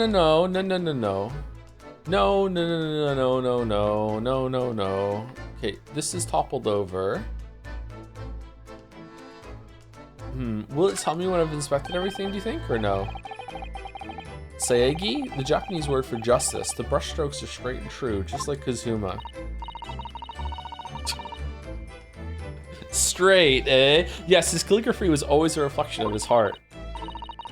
Yet you, can you really look at those characters without feeling shame knowing who drew them so thoughtfully? Of course I can. I mean, I'm innocent, so why shouldn't I be able to? Even though you stood away on the ship? Now you're gonna bring that up, are you? I can't win. It was his idea.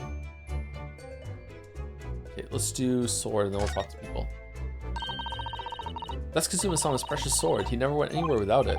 Yes, he was always saying that a Japanese man's katana is his soul.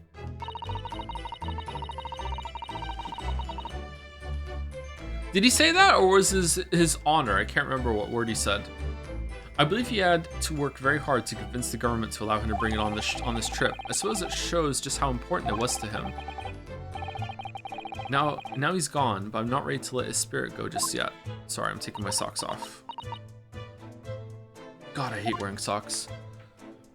Okay, let's talk to, oh wait, one last thing.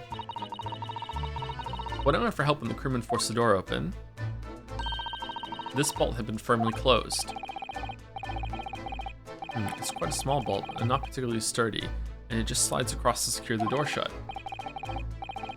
But still, with the door bolted, there would be no way to get in or out of the cabin, that's for sure. It's no wonder everyone suspects me. Yeah, it's not looking good, Big Mac. I think we're fucked. And when she glares at me like that, I feel tense all up and down my spine. I remember reading once in a detective novel, the culprit used a needle and thread to draw a bolt from across the outside of the room in a situation like this. Oh, so you knew how to put the paper thing on your wardrobe then? Yes, that's a clever trick, isn't it? I'm an avid reader of detective stories myself. Of course you are. But the door of this cabin and its frame are made of metal, and they seal together perfectly. There would be no possibility of using that needle and thread trick here, I'm afraid. What? Sure you could. When she glares at me like that, I feel pins and needles all up and down my spine.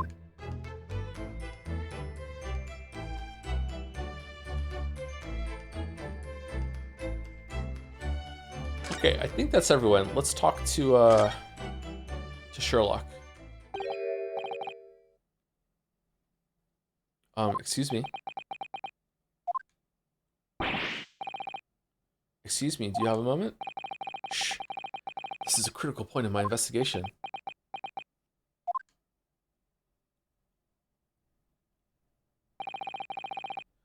Maybe I should leave him alone. He seems a little unfriendly. Yes, perhaps that would be for the best. Greetings. That's fucking Five Nights at Freddy. Greetings. What exactly were you doing on Kazuma's desk just now?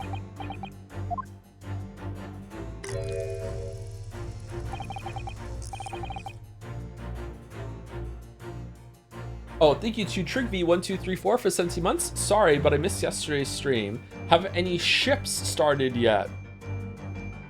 One has sailed and sunk already, unfortunately, yeah. Yep. Maybe there'll be another one now, we'll see. Ah, I see, fascinating. Sorry, what do you see? It feels like he's looking right through me. Oh yes, everything is clear now. The train of reasoning has run its course. My deductions have crystallized. You have been in Afghanistan, I perceive. Just recently returned, if I'm not mistaken. Sorry? What? And now, whilst venturing toward foreign climes, you find yourself in a most troubling predicament. Oh, well, that's true at least. Thank you for the good subs, Acerek. What a good streamer saying thank you right away. Thank you very much, Acerek. But how? How the deuce did I know that, perhaps? It was really a most elementary deduction, hardly worth explaining. Have you perhaps managed to deduce anything else? But of course, a great many things. There is no mystery, my dear madam. For example, you have fled your native land of Russia, being, as you are, a merciless revolutionary. Oh, okay. So he's done a bunch of deductions about the killer and thinks we're the killer. Okay, why do you think that we could have locked ourselves in with the wardrobe with the paper over it? It's silly. You leave 16 victims of assassination in your wake and now travel to England to blow up the Crystal Tower. And when the bare-boned occupant of this very cabin discovered your identity, you ended his life too. Yes, I believe that summarizes the facts beautifully. Sumari, no need to hide the truth now. Nothing deceives these eyes. Just to be clear, you're talking about me, are you? Certainly I am. Do you see another in this cabin who fits the bill? A Russian assassin with 16 victims to his name. I don't even see one person who fits the bill. It was the guard. So it's true. It was you who did this to Kazuma-sama. What?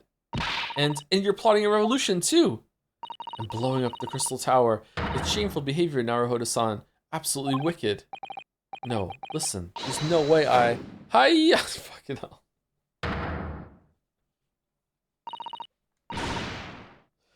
Now explain yourself. Tell me everything. This is ridiculous.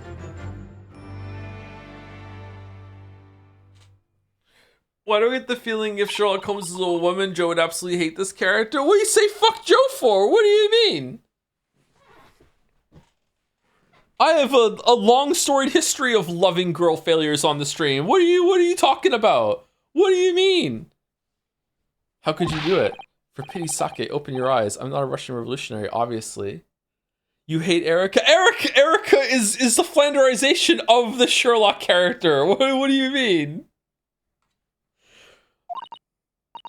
Oh, forgive me. And as for you, what kind of deduction was that? You were just saying the first thing that came into your head. Ah, but was I not right?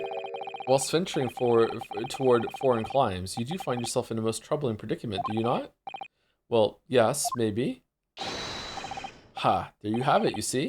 What do you make of that, Well, to be honest,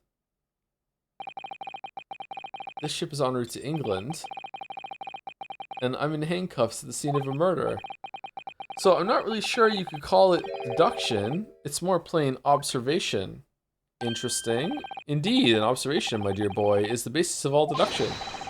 My method is founded upon the observation of trifles, you see. I announce my findings with a brassy certitude. And more often than not, I'm right. I don't think you introduced yourself. Ah, my apologies. How remiss of me.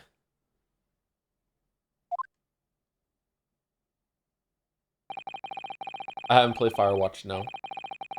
I don't know if we want to stream Firewatch at some point, but no, I haven't played it. I'm none other than the greatest detective of the century, known to men and women the world over. The inimitable Sherlock Sholmes.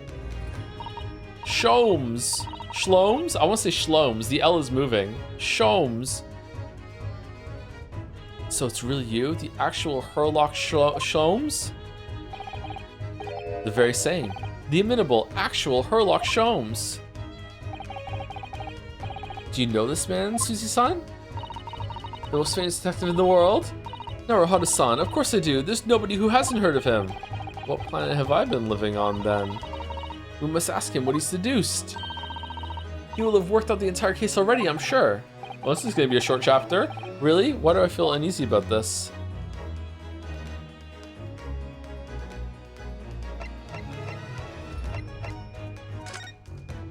I'm a lawyer. Oh, shit. I'm a student. Mr. Sholmes, what do you make of this? Shh, quiet. When I'm ruminating in the course of my deductions, nothing must disturb my mind. Oh, so sorry. Ah, an Indian curry, perhaps. What's he ruminating about? The lunch menu? I've never seen anything like this. Most extraordinary writing. You said the same earlier this morning, I think. It's a bop? Indeed. But its uncommonness is so remarkable, I felt the need to say it anew. Yes, I do believe. These characters may be a crude attempt at a Japanese script. What? Mr. Naruhodo, I don't like to be the one to tell you this, but I think Mr. Sholmes is trying to say that your handwriting is a little untidy. Is he making fun of me? Oh, that was it. Okay. Sholmes is pronounced the same as Joms? Sholmes. Sherlock Sholmes?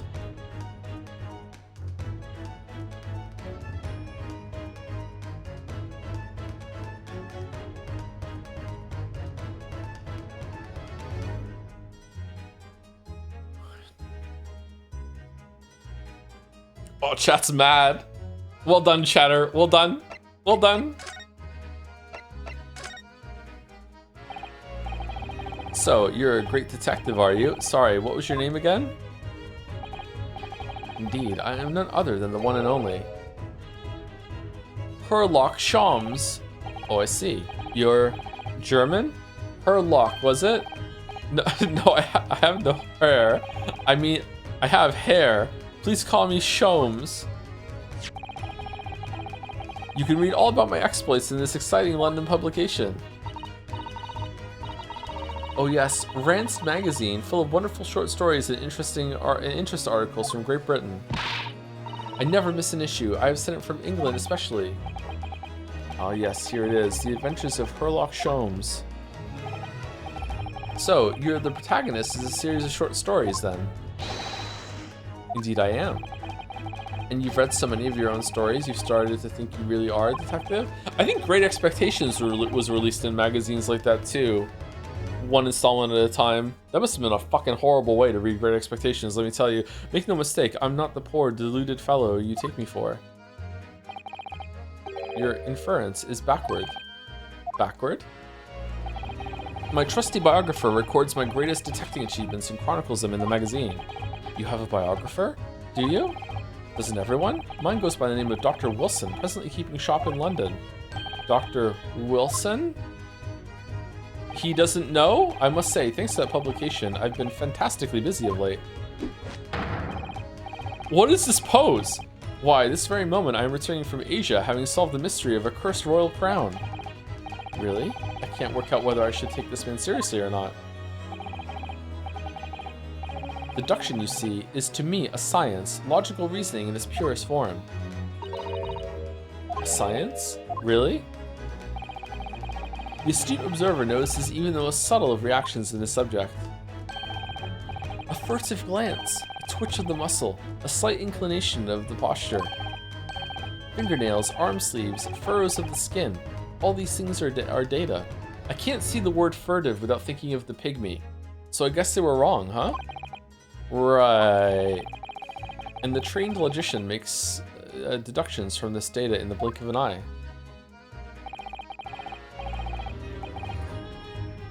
The ultimate conclusion is, without fail, the truth. As I demonstrated only a few short moments ago, how can you look me in the eye and claim that? So, you see, I have a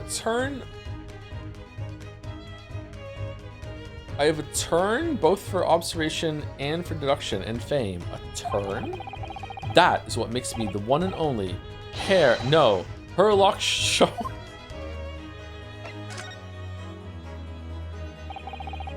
Have you managed to do anything about this particular case yet? Have I managed to do anything? My dear fellow, I've solved it. Who do you suppose discovered the culprit in his most cunning hiding place? That's right.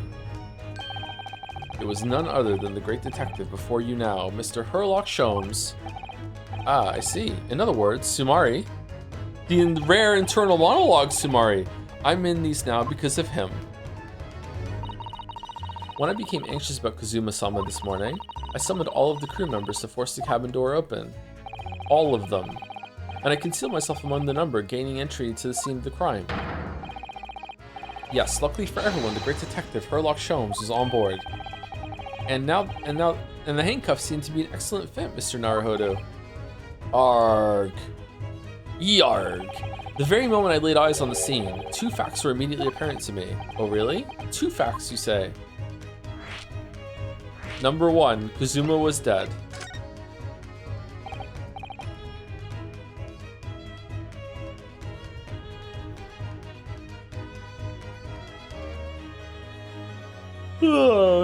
Oh, Chatter's asking about Firewatch again. I answered this about 10 minutes ago. I didn't read the whole comment out. I haven't played Firewatch.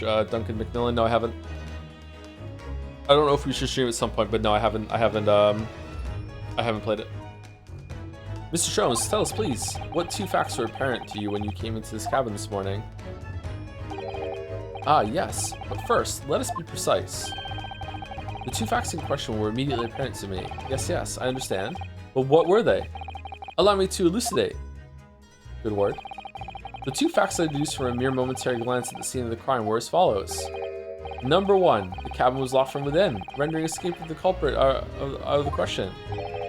Number two, the victim was Russian and killed following a dispute with an acquaintance. Okay, so the bit is that he's bad, or is this an imposter, Sholmes, or what? Hold on, Mr. Sholmes. What made you think the victim was Russian? Observe the dying message left by the victim on the floor.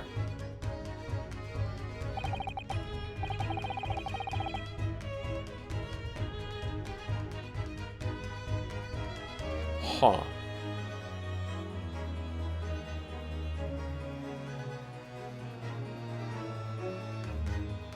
Tap something. That is, or wrap something. That is the Russian word for wardrobe. Do you really think Kazuma-sama could have left a dying message in Russian? In their final moments, many find their native tongue filling their head. For this young man, Russian. Kazuma was Russian, was he? Well, he definitely didn't like to take his time. Initially, I considered Garderobe. That's a Pokemon, isn't it? Maybe the name of the killer. Certain Robert Guard, perhaps.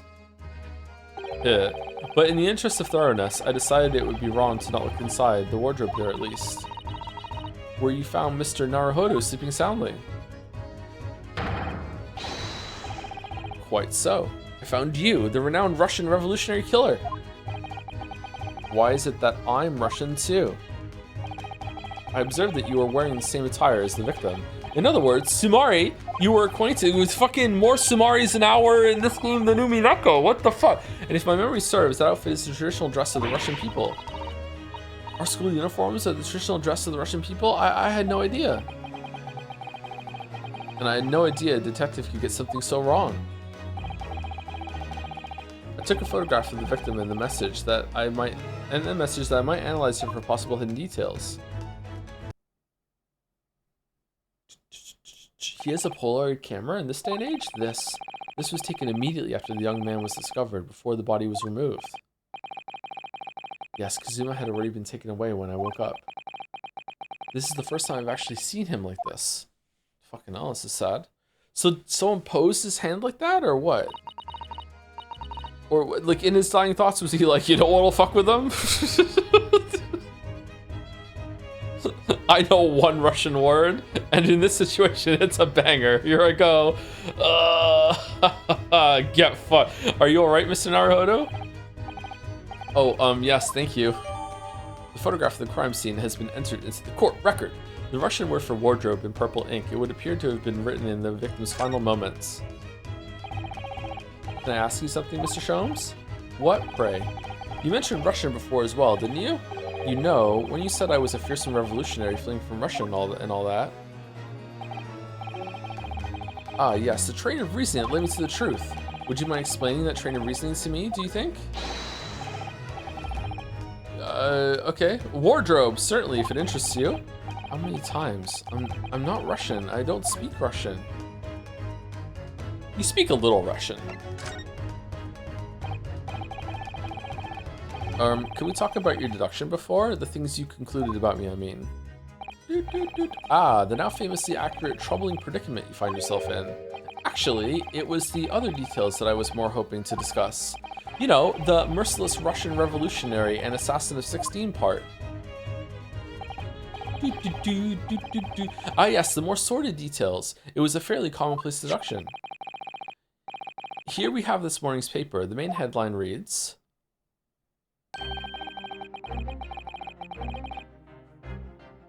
Did the two witnesses from last time merge together? Revolutionary villain Bolshevik flees Russia via Shanghai.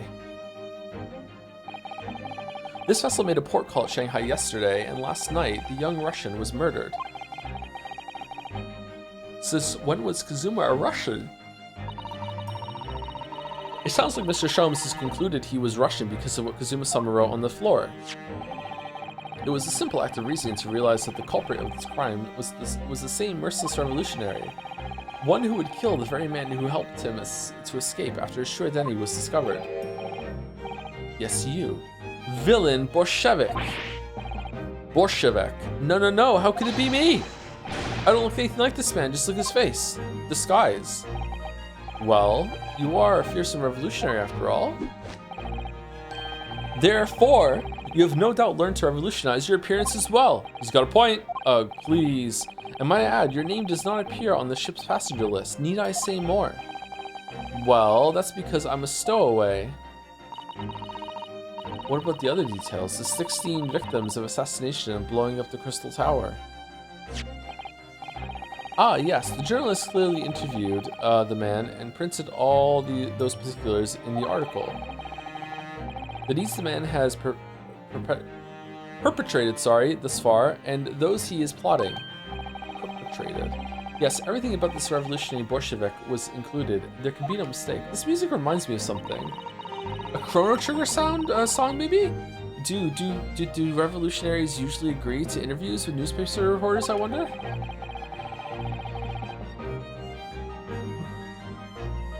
And what about the part where you said I was just returning from Afghanistan? Also quite clearly stated here in the article.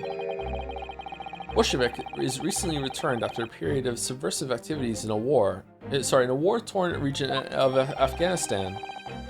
Where even is it anyway? This Afghanistan place. Here, take the paper for yourself. As a little memento of this great deduction. You just read something in the paper, bro. Oh, thank you. I've absorbed all that is of interest to me within its pages, but I see no rubbish bin nearby. The article about the revolutionary has been entered into the court record. An article on the front page of a Russian newspaper. The headline reads, "Revolutionary villain Bolshevik flees Russia via Shanghai." And you may find the article on the back page of the interest as well. On the back, cast your eye over it sometime if the interest takes you, though you may need someone to interpret.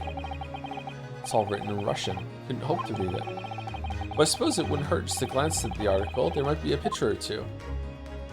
Or Deduction Memorial Day? That's nice. Oh, man. I am really tired all of a sudden. Oh, sure. I got more sleep last night, and I got up at 4:30, 5, something like that. Before we started, you were examining Kazuma's desk, weren't you? Kazuma? Ah, yes, the victim. Did you notice anything useful? Anything at all? Observe for a moment the desktop of the victim. We see that the victim was engaged in penning some text. London diary. Kazuma was keeping notes of the trip. But I don't think you should read his private writings. It could upset people. Hiya! On guard. Tragic, and something you ought to perhaps elucidate before the act of reading. You mean you've read it already?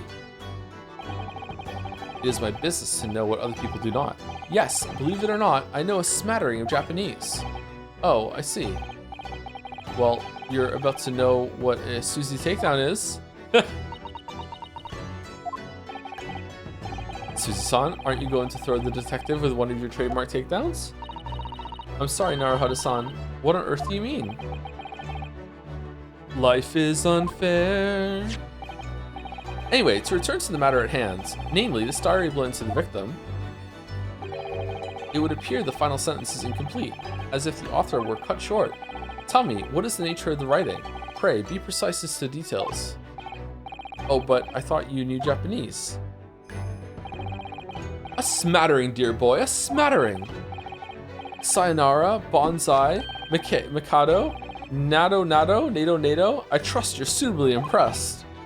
But this diary is littered with complicated looking characters of which I can read precisely none. So what was all that showing off of it before then? If you'd be so kind as to show me, I would be happy to read it to you, Mr. Sholmes. I'm much obliged, my dear madam. The final entry here is Kazuma-sama's diary. Sorry, its final entry here in Kazuma-sama's diary consists of just two short sentences. The first reads, 1:23 a.m. I can hear a faint whistling sound. A whistling sound? Why the fuck would he be writing that? These are very deep waters. Pray, go on. The second sentence reads, 1:35 a.m. What looks like some sort of speckled band is dangling from the ventilator grill. Was it bait so you go over there and then get shot or something? A speckled band? What on earth does that mean? What does that mean? I have no idea. I've never heard that expression before. The ventilator grilly, you say? The man was presumably referring to the lattice there on the wall, which connects to the adjoining cabin. Who knew the word? Yes, the adjoining cabin. Kazuma's diary has been entered into the court record. A diary Kazuma was keeping on of his trip to London. According to the last entry he made before his death, he spied what appeared to be a speckled band.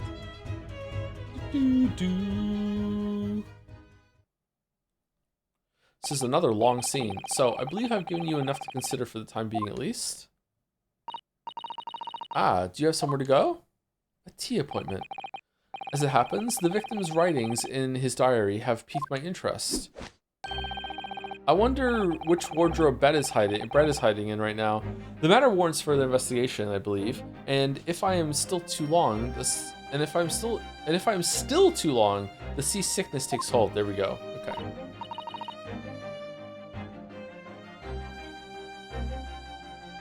Oh, I suppose.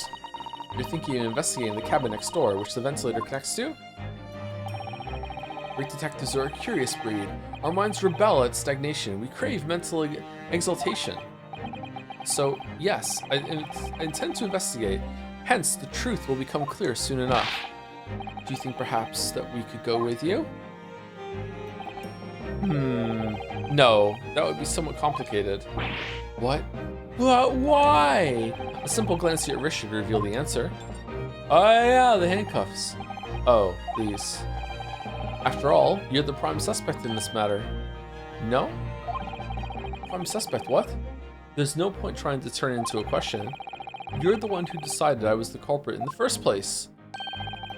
Whatever do you mean? I have no recollection of naming you as the culprit at any point. You must be joking. You just said it only a moment ago. Dear me, you are clearly misguided. I would have no cause to say such a thing. Well, actually, Mr. Sholmes, what is bro cooking? I did hear you say that too.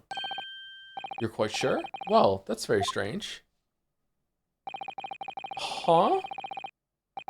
Mandela effect midway through the conversation? What the fuck is going on? I wouldn't have said you had the face of a criminal, you know? Not really.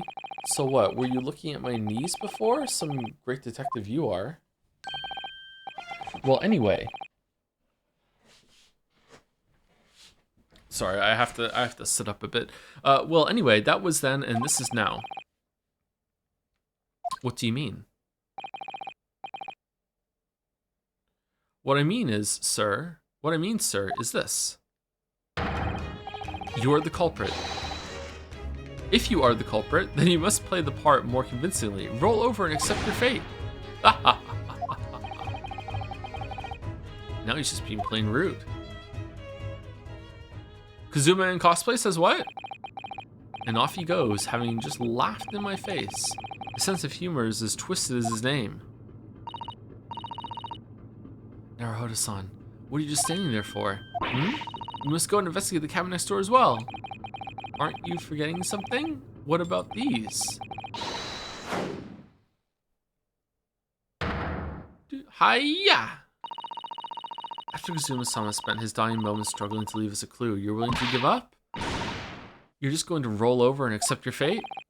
Ugh. As if you gave me a choice in the rolling over part.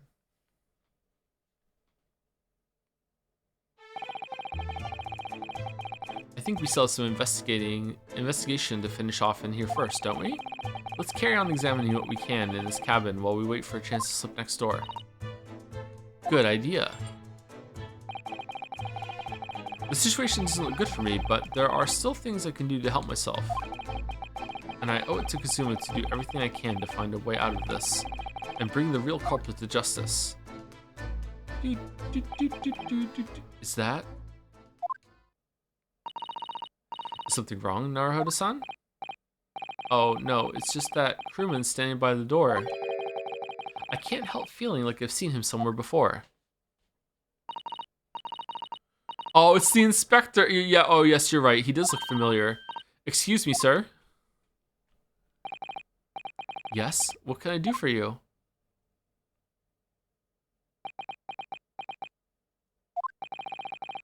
I recognize that face, but it can't be. Is the judge here too? It is. I didn't know you were here, Inspector Hosonaga.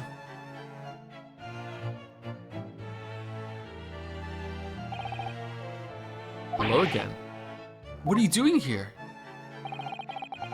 I think that should be my line. I was so stunned when I saw you, my heart stopped. Nearly stopped, I hope. I received some special orders to go undercover as a member of the crew and board the ship. From who, yourself? Again?